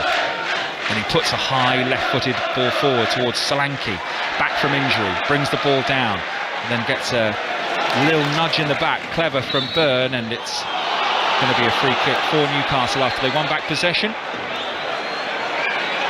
It's interesting, John, just going back to the Newcastle goal, just about 4 or 5 minutes before the Newcastle goal, I was just looking at Gary O'Neill, and he was just trying to get some instructions on to his midfield and just trying to explain the change in makeup of that Newcastle midfield with Anthony Gordon coming on, and he was almost explaining, saying they're going to be playing with 2 sitters and one as a number 10. Now, whether that had an influence on the goal they conceded, I don't know, because Longstaff, well, he certainly didn't sit in terms of the goal. He was the one that actually broke forward, but whether they weren't expecting that in that midfield area, certainly the 2 Bournemouth centre-backs weren't expecting it, because he just drifted into that area, and that's where the goal kind of ended up coming from. He's done that very well, hasn't he, Longstaff, just of late. And another assist, I think it'll go down as an assist for him today if you play fantasy football. Fantasy 606, brilliant by the way, with Ali and Chris and Statman Dave if you want to download it right now, as well as the Football Daily, great offering on BBC Sounds, and we are live on BBC Sounds with the score at 1-1 at the Vitality Stadium. Huge at the bottom for Bournemouth and at the top for Newcastle, and it's Bournemouth who break down the right hand side. Ouattara's got pace, but Pope has read that really well and thumps the ball into the top of the stand, and it bounces down onto the pitch, and it'll be a throw into Bournemouth on the right hand side, which they take quickly. On the bench for Bournemouth today, Marcus Tavernier is back, which is a boost for them, and on the bench for Newcastle, Ryan Fraser, who well, let's just say he didn't get the best reception when his name was read out by the home fans here, after many felt he kind of downed tools just before he left in the relegation season. That's exactly what he did, John. Here's Alisson Maximan for Newcastle. He's got a chance to put in a shot here. He's 25 yards from goal. Still going to Maximan. It's a brilliant, brilliant run. He's been forced wide. He probably should have had a go earlier than that, but his last shot ended up going over the crossbar. Maybe that affected his decision making. He's got the ball from Trippier now, and he's jumped a couple of tackles. Puts in a cross. It's comfortable for Neto at his near post though. But, he's shown glimpses to Maximan. He should have hit it there. I'm not quite sure what he's trying to do there. It's like watching someone play FIFA almost at times when he's got the ball. He's just running he's gone from the left-hand side, he's run all the way across the 18-yard box. Could have laid it squared, chose not to. And then the move almost dies out, and in the end, the ball comes back to him, and then his cross is really poor. His end product this afternoon has been poor, to be honest with you. Apart from when he kept it in and then squared it for Longstaff for the goal. Do you know what I mean? I mean, that's not a goal or assist, but it's the one thing, he's done. Better decision making, in that situation. But on the whole, it's been a little bit disappointing.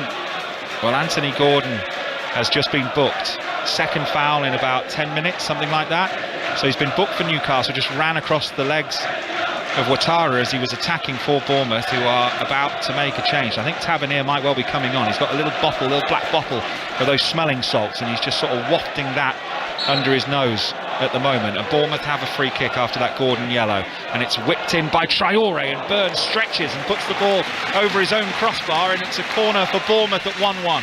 Good delivery, much better delivery from Traore into that kind of corridor of uncertainty in between goalkeeper and centre-back. Byrne on the stretch, doesn't know what's around him, facing his own goal. Does well to actually get that clearance over the bar in the end. Could have gone horribly wrong.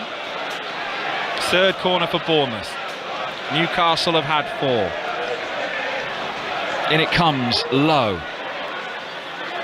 It's gone back to the corner taker here. Traore whips it back in right-footed, but he's just drifted it too close to Pope, who scurries to the edge of his 18-yard box, pushing a couple of players out the way with the ball as he goes, and he's released Isak here, and Gordon's made a run ahead of him, but Isak's neither passed it nor carried on his dribble, and Bournemouth have got the ball back, and down goes Solanke, and no free kick, says the referee Stuart Atwell. And Alan Saint-Maximin is in possession for Newcastle through the middle, goes past a couple of Bournemouth players, 35 yards from goal, gives it to Almiron on the right hand side, into the penalty area, left footed, back to Saint-Maximin, they get in each other's way, Saint-Maximin still going, puts in a low cross chance, away by Bournemouth. Zamora's going to tidy up here, he's got some space in the left back position for Bournemouth, and he clears left footed down the line. He felt like he was being held there, Solanke, and so did the fans around us, by Cher. But the referee says no, and it's a throw into Newcastle. Yeah, the service into Solanke needs to be better than that. He's got Cher all over him, the ball's fired into him around the head height. There's no way he's going to be able to get control of that. Better from Saint-Maximin there on that attack. Gets to the byline, cuts it back into a good area. The only area he could really put it back into. Newcastle just lacking bodies in that area for the finish. Slight worry here for Newcastle fans as Eddie Howe and the physio down there are just having a chat with Kieran Trippier, who's just, I think he might have been feeling his left calf. The physio certainly was. He's all right, he's still on the pitch. Is he coming off actually, Trippier? No, he's not, he's just gone to get a bottle of water. So he's in conversation now, the captain, with the Newcastle manager, Eddie Howe, and here come the changes. So Jayden Anthony's gone off, and here comes Tavernier. So they played 8 matches without him and only scored once. The number 16 for Bournemouth is on the pitch, and now they do, just out of nowhere, with a couple of players back. He's had no luck with injuries, Gary O'Neill.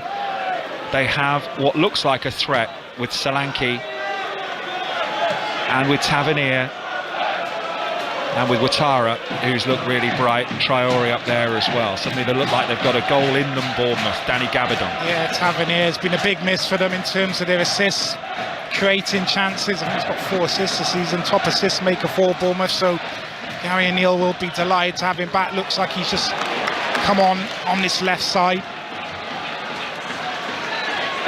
1-1, throw in for Newcastle. Almiron takes into the feet of Isak.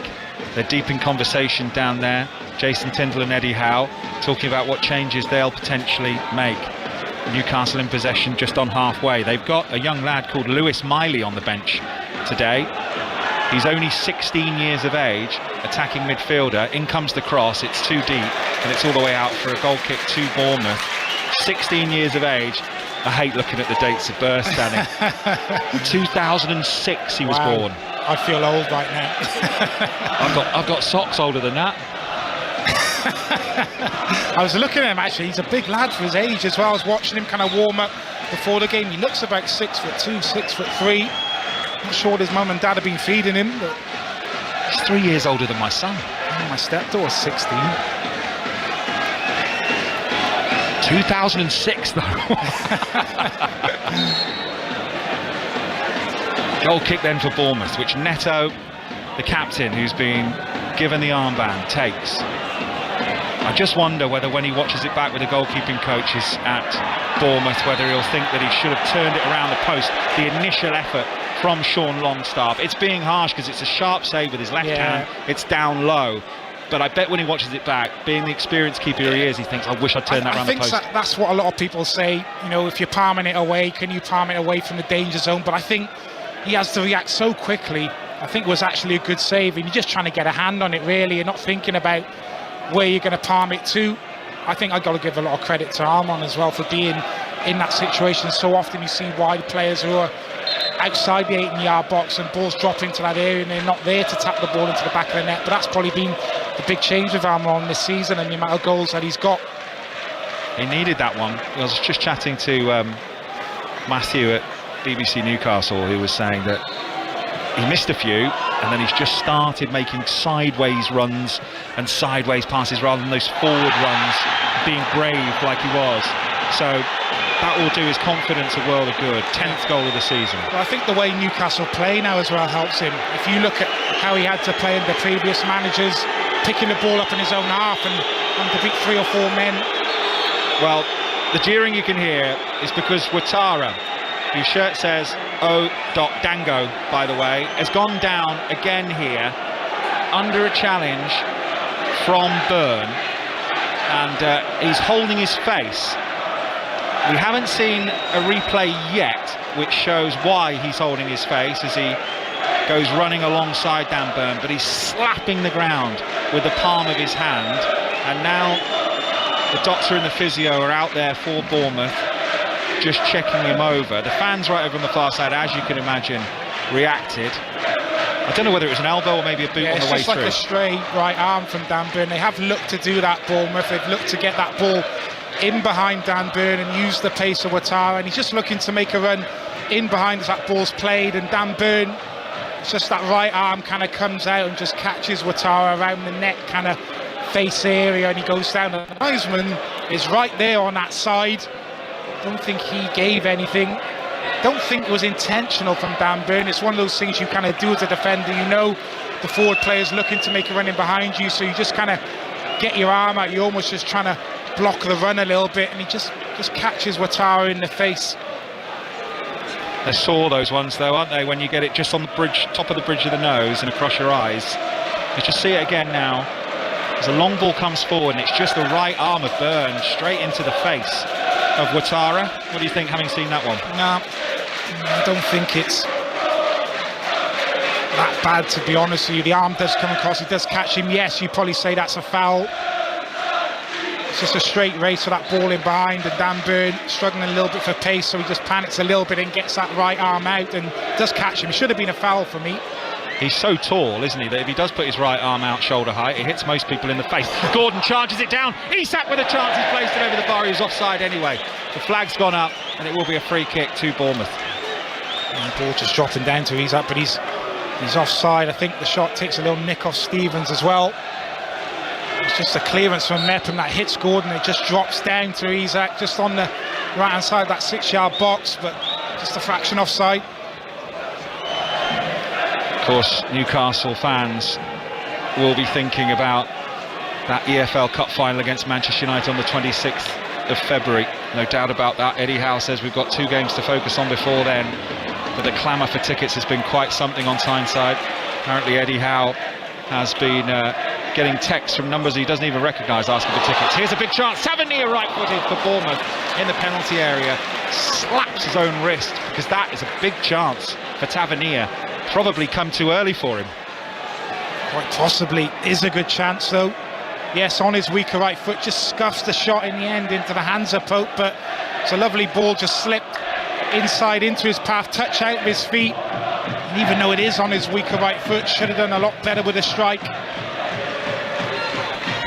Apparently I might have called Zamora Bobby earlier on. I don't remember doing that. Do you remember that? Who said that? Someone's just texted me. I'm surprised I haven't done that. I played with Bobby. Here's Byrne. Now Alison Maximan into the penalty area for Newcastle. 4 in the middle. In it comes. Keeper fumbles. Wide from Gordon. He's got away with one there, Neto. In the Bournemouth goal, and Newcastle should be ahead. He wants a corner, I think. Anthony Gordon. Full goalkeeping from Neto. Sam Maximan on his left-hand side. He should do better. It's right into his hands. He fumbles it down. 2 Newcastle players there. Longstaff, who it drops to. He tries to stick it in the net. It hits Neto. Comes back to Gordon. He maybe should do a little bit better there, Gordon. Yeah, he wants the corner. Initially, it's Longstaff after the mistake from Neto. Should score, Gordon. Yeah, it drops back down to Gordon, and he thinks it nicks off a Bournemouth player and should be a corner, but I'm not sure it did. Well, Neto's hurt his neck here, the Bournemouth captain, so he's lying on his back, getting some treatment at the moment. Doesn't look in a good way. I didn't see what happened. I think it might have been in the collision, maybe with Longstaff. They were right together there. It's poor goalkeeping, because Sam Maximan, it was almost like a bit of a cross shot, really. He should have gathered that really easy. It spills almost off his chest, and he's just looking to react quickly because Longstaff's there, and I think that's where the injury maybe comes from, in that collision. He actually blocks the attempt from Longstaff, and it drops down to Gordon 4 or 5 yards out, and as you say, John, he should have done a lot better with his chance too. Bournemouth haven't beaten Newcastle in the last 6, by the way. 3 draws, 3 defeats.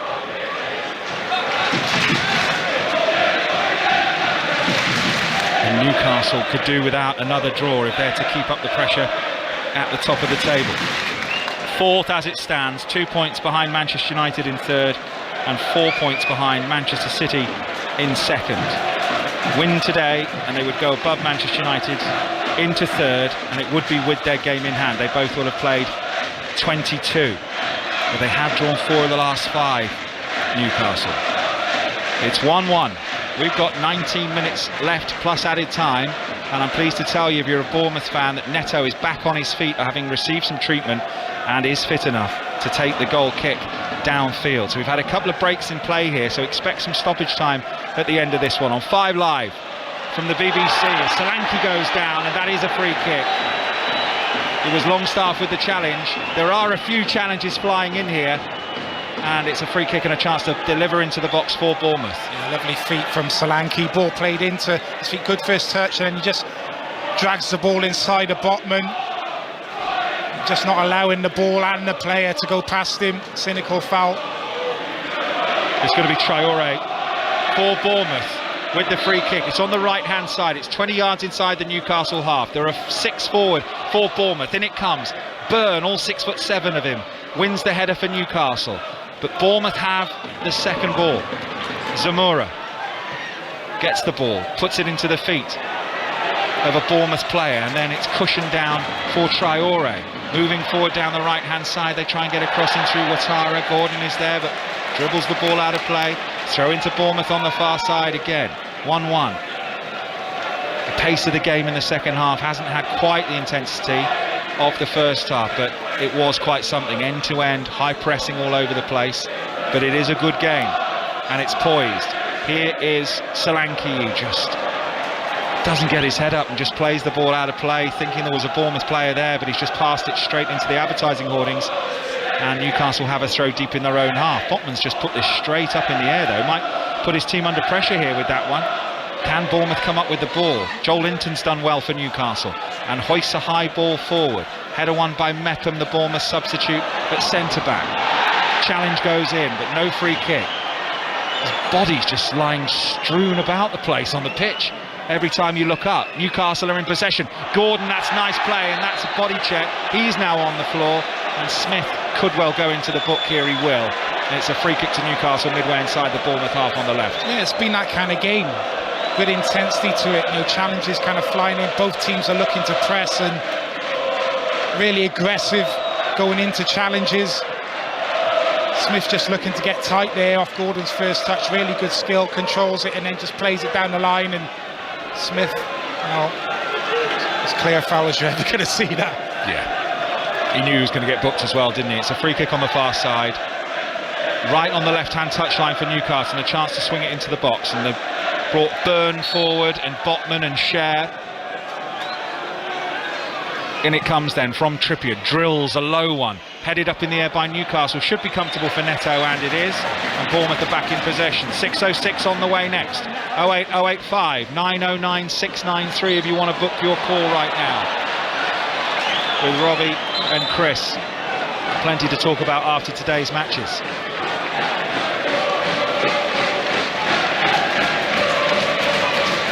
Newcastle free kick in their own half. Eddie Howe on the edge of his technical area. Hands in pockets, just chatting to Jason Tindall now.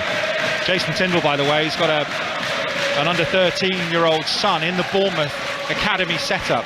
So he's going to stay up overnight tonight and then drive his son down to Plymouth tomorrow, where they play Plymouth Argyle under 13. So he's got a busy weekend watching his son play football after this, Jason Tindall. Of course, Bournemouth's assistant for so long with Eddie Hall. In fact, when they started as a commentary management pair, really, And then Eddie Howe developed into his role, and Jason Tindall developed into his as Gordon runs forward with the ball for Newcastle, puts in a shot, but it's blocked. He was a long way out. Burns got a chance to cross, but lets it run for a Newcastle corner on the far side. And there you can hear the Toon Army react. They're all on their feet, black and white stripes, some of them shirtless, as you'd imagine. Quite a mild night though here in Boscombe, near Bournemouth, on the south coast. We're stone's throw from the beach here. And it's going to be a corner for Newcastle, which Trippier will take. In-swinger, good delivery. Lerma's won so many of those headers back there for Bournemouth and heads it clear. Only as far as St Maximin with his sweatbands. Balances himself, swings it to the far side. Flag goes up and it's offside. And it's going to be a free kick for Bournemouth deep in their own half.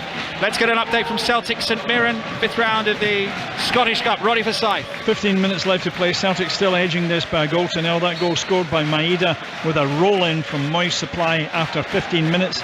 Since then, Celtic have hit the post twice, but St Mirren have stuck to their task, and unusually at Celtic Park we're seeing opposition players beating Celtic players, sometimes more than one at a time. So it's still not certain for Celtic, although they're leading by a goal to nil. Thank you, Roddy. Bournemouth getting ready to make a change here. 1-1, 5 live. 13 minutes plus added time remaining. Anthony Gordon, who was on as an early substitute after an injury to Joe Willock, which will be a worry to Eddie Howe. Runs forward with the ball, loses it. Bournemouth on the counter-attack, down the right-hand side. Traore is going to put in a cross here, cleared away only just by Cher. It was a good-looking ball. In towards the feet of Tavernier. Newcastle player on the deck. Bournemouth still have possession. Play on, says the referee. And now they've got the ball on the far side with Traore, who's going to put in the cross. He's not done too well with it. Cries of handball. Looked like it might have come off the top of an arm or a shoulder. Cleared away by Newcastle. Fans around us want handball, want the free kick / penalty. Might have been just inside the box. And then, meanwhile, we're going to get Semenyo coming on, we think, for Bournemouth. And Newcastle have a throw-in on the near side, right in front of the dugouts. Yeah, well, it will get checked through VAR. I do think it hit the hand, but I think it was accidental. It might have been Longstaff as that ball's kind of whipped in. And went on just drawing a foul there, looking to drive his team up the pitch, but Ouattara is going to be withdrawn here. He's had a really good game, Ouattara. I've been really impressed with him. 21 years of age, Burkina Faso, 3rd game, 2 assists, the little flick header for the first goal from Senesi. He looks like he's added an extra threat to Bournemouth, a goal threat. So on comes Semenyo. And also we're going to see Adam Smith come off for Ryan Fredericks. Smith just limping a little. Just seen a replay actually of Almiron getting a knee to the side of the head, which looked a little bit nasty, to be honest, I've got to say. It was just as he was running through. He's also feeling his wrist at the moment, is Almiron. He looks okay in terms of head injury, but he's definitely complaining about his right wrist, and he's limping, he's holding his wrist again. I wonder how much longer he'll be out there with the score at 1-1 as the ball's chipped forward by Newcastle, but that's too long. It's a goal kick for Bournemouth. Danny Jacob Gabidon. Murphy, it just looks like he's ready to come on. That might be a possible switch for Almiron, as you say. Still holding that wrist, looks in discomfort. Really important for him. He's actually gone down now, Almiron.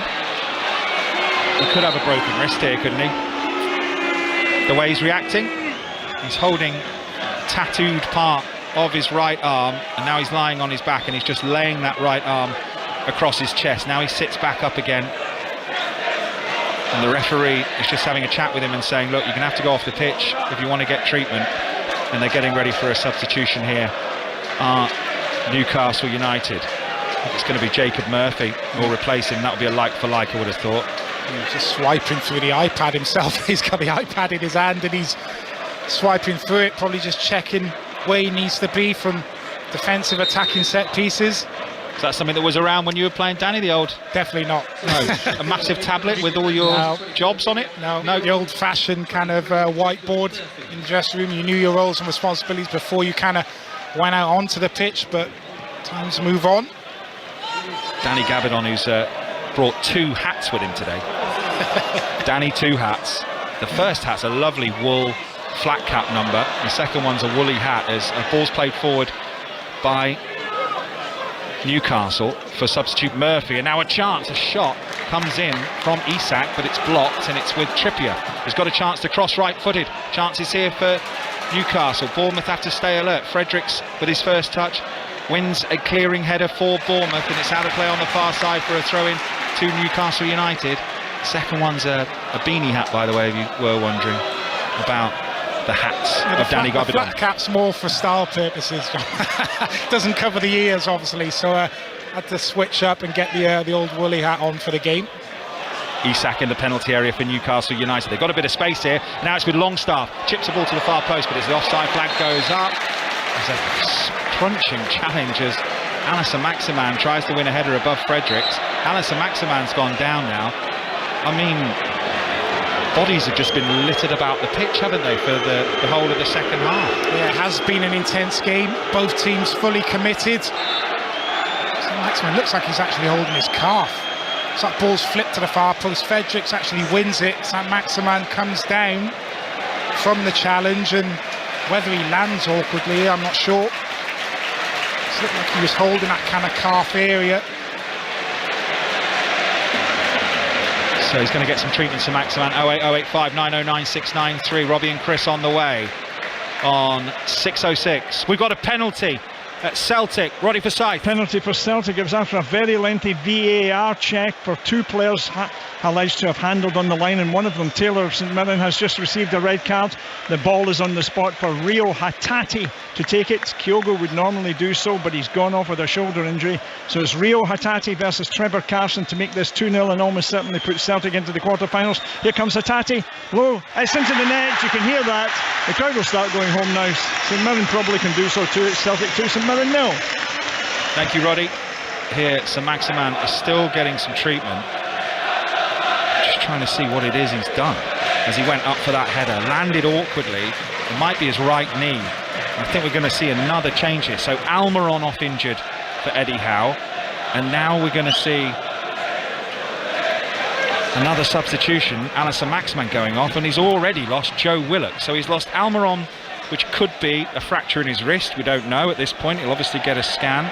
Joe Willock with what looked like a hamstring or thigh in the first half, and now St Maximan with what looks like a knee, still down in the penalty area. Bournemouth penalty area, getting treatment here. Yeah, it just looks like Elliot Anderson's going to come on.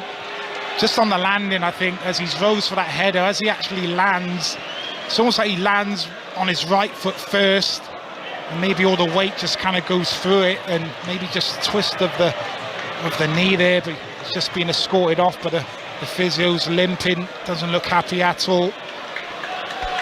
And of course, Callum Wilson didn't start. He's got a hamstring. We understand it's only probably a grade 1 tear, a very small tear, but that's still 2 weeks on a hamstring, you'd think, wouldn't you? Yeah, minimum. And the Newcastle squad being tested now, second half of the season. And then you look at Chris Wood going to Nottingham Forest, and you start thinking, well, they got some money for him. I know Eddie Howe was disappointed to see him go, and equally John Joe Shelvey, who could well have played today with Bruno Guimaraes being suspended as well. So some problems and some things for Eddie Howe to think about. This game could still go either way. We're back underway, and Alison Maximan has had to go off, and Elliot Anderson is on for him, who I was very impressed with in the EFL Cup earlier in the season at Tranmere. He's a real player. Throw in on the halfway line for Newcastle. 5 minutes plus added time, 5 live, and you another Premier League commentary. Share for Newcastle in his own half in the right back position. Gets it back to his goalkeeper Pope, and they're under the press here from Bournemouth, who've worked so hard during this game. Tavernier, the press has worked, gets it back for Bournemouth, puts it down the line. Billing keeps it in. Solanke makes the run ahead of him. He's got 2 men in the penalty area if he can find them. Solanke on the left-hand side. Now he's got 2 around him. Can he win anything? He can't. It's really good defending back there from Newcastle, but they've given away possession. Tavernier, Billing, Lerma, now into the feet. Running from right to left. Semenyo is fouled. It's going to be a free kick for Bournemouth. This could be within range, It's about 30 yards out, something like that. not really created too much of the Bournemouth second half. Probably didn't create that much first half. They got the goal from the set piece, but so important that they get something from this game. Semenyo, the substitute, just drawn a foul there from Joe Linton in a good area here, probably a little bit too far out for a direct shot, but good opportunity for Traore here to whip a dangerous ball into that maybe middle far post region. Cries of Red Army going around the Vitality Stadium. Bournemouth have already scored from one set piece, and a player's gone down on the edge of the penalty area in an off the ball incident. Byrne and Lerma. It's been pretty bad tempered this second half, and I think Byrne has been booked, or it might have been Botman. Let's have another look. On the edge of the penalty area, push from Botman, push again, Lerma walking into him, and then two hands in the chest and over he goes, and a yellow card for Botman. I'm not sure Lerma was doing a lot wrong there. What do you make of that, Danny? He didn't do anything really, did he? Free kick then for Bournemouth. Traore with it. He's going to have a go at goal, and that's not the right thing to do. And it's literally 8 metres over the bar. They'd have been happy with that in the Six Nations earlier. Hollywood. That's Hollywood, that. You know, it's a real promising situation. A chance to put the ball into a decent area. It's never on for a shot. It's got to be a worldy strike to score from there. Delivery in general has been a bit hit and miss, I think, this afternoon. Traore. It's his second game. He's on loan from Sassuolo, 22 years of age, Ivory Coast international. As Newcastle come forward with Trippier, who puts the ball forward towards Isak. Out it goes for a throw. Goal at Celtic, Roddy Forsyth. And it's no for Mirren, because it's now 3-0 for Celtic, and it was their recent South Korean import Hyungo Oh with a low angle drive to make it Celtic 3, St Mirren 0. We're almost done. Here's Anderson to Isak on the right hand side, checks, goes back to Trippier. 4 in the middle here for Newcastle. High ball to the far post towards Gordon. Bournemouth win the header, Newcastle win the second ball. Away again from Bournemouth. Head tennis at the minute. Bournemouth have come up with it with Semenyo. Gordon gets back, manages to throw himself in the way. Now he's picked up possession, running forward towards the Bournemouth goal. Gordon on his right foot. Joe Linton 35 yards from goal. Trippier might dink one in here. Loads of bodies forward. Bournemouth again do their jobs. Jack Stevens wins the header. It's had a good game.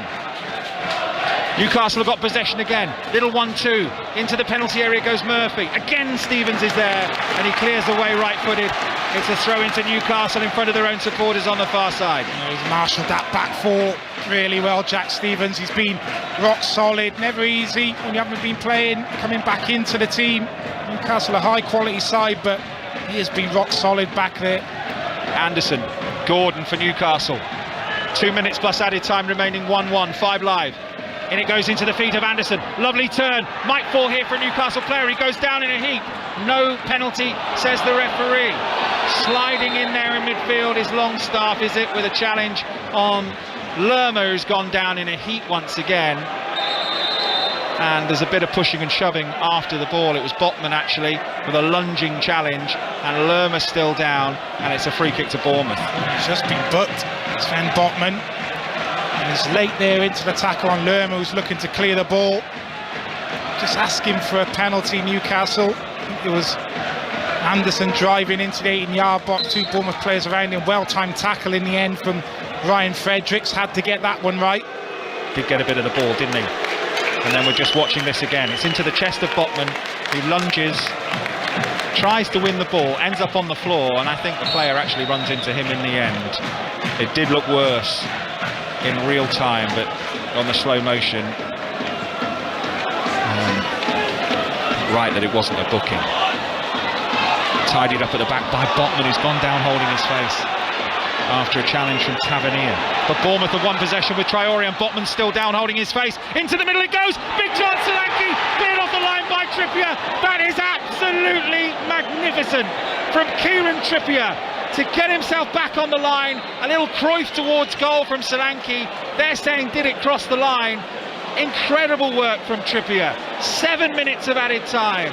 The Bournemouth players think it was in, Danny Gabardon. Well, we've got the technology to tell us if it's in or not, so it couldn't have been. Poor play from Dan Burn, gives the ball away in a dangerous area. Ball played across the 6-yard box. I can't think it might be Solanke initially who could have taken a shot. He dummies it. And Trippier getting back on the line when the shot does eventually come in. Troy steals in, whips it into that near post. Semenyo dummies it, and it's a little flick from Solanke. And Trippier on the line somehow scrambles it away. We're just looking at the replay here. Was it over? No. Nowhere near. Hasn't he done brilliantly? Still moving the ball there, though. Oh, it's almost. Yeah, not all You're of looking it. at about 2 inches of ball. Corner for Bournemouth. In it comes right-footed. Pope does well. Comes and lunges, diving forward. Two-fisted punch. Back into the penalty area from Bournemouth. 6 minutes of added time remaining at the end of this one. It's 1-1 on 5 Live. It's been a really good game. It has. Look, they need to take those chances, Bournemouth. They really do. He didn't do a lot wrong, Solanke, did he? No. It's a lovely little flick. He tries the little Cruyff flick, and credit to Trippier. He anticipates, gets back on the line. The goalkeeper's beaten. If he's not there, it's 2-1 Bournemouth. But I just feel their chances. You really have to take the situation that they're in. I don't know why Semenyo runs over the ball. He could have taken the shot on. It's on his right foot. He's about 4 or 5 yards out. First time, whip it back across the keeper, and you think you've got a good chance of scoring. It's an easier finish for him than it is for Solanke. I think so. Now Newcastle are coming forward. Don't take your ears off this one on 5 Live. Gordon on the corner of the penalty area. Now Joel Linton running forward. Left-footed. Plays a high ball. Not his best work, Joel Linton. And he gets screamed at by Sean Longstaff. And it's a goal kick for Bournemouth. 1-1 in added time. Another penalty at Celtic. Roddy Forsyth. Well, you might have to come back to us because it's one of these VAR checks that's taking a long time. I don't know whether that's because Joe Hart is having a very lengthy argument with the referee, but we're getting a sign that says that it's a possible offside. Didn't look like that to me. Greg Kilty taken down inside the box. Mark O'Hara standing very patiently right above the spot, waiting to hear whether or not he's going to be able to take it. Come back to me when we have some news. Will do, Roddy, because here come Newcastle. Bournemouth have conceded 9 goals this season after the 76th minute. It's a league high. Gordon into the penalty area on his right foot, puts it low towards Elliot Anderson, back to goal. Nice turn. Trippier with a dink in, wants a handball. It's behind for a corner for Newcastle. This game could go either way. In stoppage time, still it's 1-1. Yeah, both teams still pushing. Bournemouth looking a little bit leggy now, but enough bodies back there just about to deal with the situation, but another situation to deal with here from the corner. Well, this would be heartbreaking for Bournemouth as Trippier stands over the corner. If Newcastle can win it, they go above Manchester United into 3rd.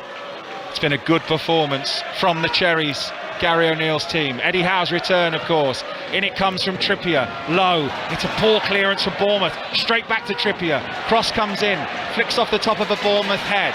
It's going to bounce for Joel Linton running back towards his own goal. And now Jacob Murphy caught on the halfway line. If he's dispossessed, Bournemouth could break, but he hasn't managed to. They haven't managed to get the tackle in, and Newcastle have possession. Chip ball into the penalty area towards Botman, who's forward. They've won a strong header back there with Mepham, headed clear by Bournemouth. Player goes down, free kick, yellow card for Joel Linton, and it's going to be a free kick for Bournemouth midway inside their own half at 1-1, deep in stoppage time. We've got 2 minutes of added time, 2.5 minutes of added time remaining. News of that penalty then from Celtic, Roddy Forsyth. Yes, Mark O'Hara got fed up waiting for you, so he just took it, and it's now Celtic 3, St Mirren 1. Thanks, Roddy. Breathless here. Free kick for Bournemouth. You get a feeling there might be one big chance left. Yeah, need to see this out though. Bournemouth need to get something from the game. They need some momentum. They need to build a platform from somewhere. And I use Nottingham Forest as the example where really poor results-wise start of the season, but they turn that momentum around, starting with draws. So really important that Bournemouth get something for their efforts here, just to build a bit of confidence. Here's Traore for Bournemouth. Spinning away, lip of the centre circle inside the Newcastle half. Plays in Fredericks down the right. Good play from Fredericks into the penalty area. 3 in the middle to the byline. Cleared away by Dan Burn. Out of play. Throw in Bournemouth. Right hand side. Just under 2 minutes of added time remaining on 5 Live. Bournemouth fighting for their lives down the bottom and looking for a winner. It would take them out of the bottom 3. They've got a throw in. They've got everyone forward. Flicked on by Semenyo. Only as far as Joel Linton. Back in though. Here's Solanke. Edge of the penalty area. Fires Solanke left-footed. But it's wide and high, and it's a goal kick Newcastle. Danny Gabardon. Had to take the strike on in that situation. Bournemouth winning the ball back quickly. Ball into the feet of Solanke, and he just works it onto his left foot and just cuts across the strike. Never troubling Pope, but had to take the strike on, really. Space opened up this late in the game. He's actually had a good game, Solanke. I think he's led the line really well. It does make you think there is a little bit of hope for Bournemouth. Today's performance, I know they played well at Brighton as well and got beat. They probably should have beaten Nottingham Forest, but with these players back, Solanke, Tavernier, and with the additions, they do look much more of a threat. Nice turn from Solanke. In steps Cher, puts a high ball underneath Isak, and Isak's won it on the edge of the penalty area for Newcastle, twisting and turning, loses his footing. Good play from Jack Stevens again, and he's kept the ball in play, has he? With the assistant on the far side, has he given a throw-in to Newcastle? I think he has. Right at the end of this, we're in the final minute of added time at the end of the game, and there's going to be a yellow card for Jack Stevens, I think, for time wasting, for dribbling the ball away when he knew it was out. Dan Burns got the ball in his hand. This will be it, I think. There'll be one more chance for Newcastle to score at the end of this game. They've got players forward. Into the feet of Anderson from the throw. Back it goes to Byrne. Can they get a cross in? Flag goes up. Offside. Free kick for Bournemouth. And that will probably be it. Danny Gabidon. Yeah, I think there's a lot of positives to take. If you're Gary O'Neill, you'd be disappointed with the goal conceded and the timing of the goal just before half-time. But I think the way his team's performed, the energy levels, they've looked dangerous on the counter-attack, they've looked organised defensively. I don't think a point's the worst result for them. As I say, it's about building confidence, building that momentum back. There is the full-time whistle. Eddie Howe's return to Bournemouth doesn't end with a win, but that is 17 games unbeaten in the Premier League for Newcastle, and that is a club league record which they've equalled from 2010, but it's 5 draws in 6 matches.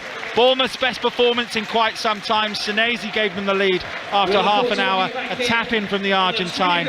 Almiron equalises right on the stroke of half-time in stoppage time with his left foot. His 10th goal of the season. Honours even Danny Gabidon. A good game. Is the point of any use to either of them?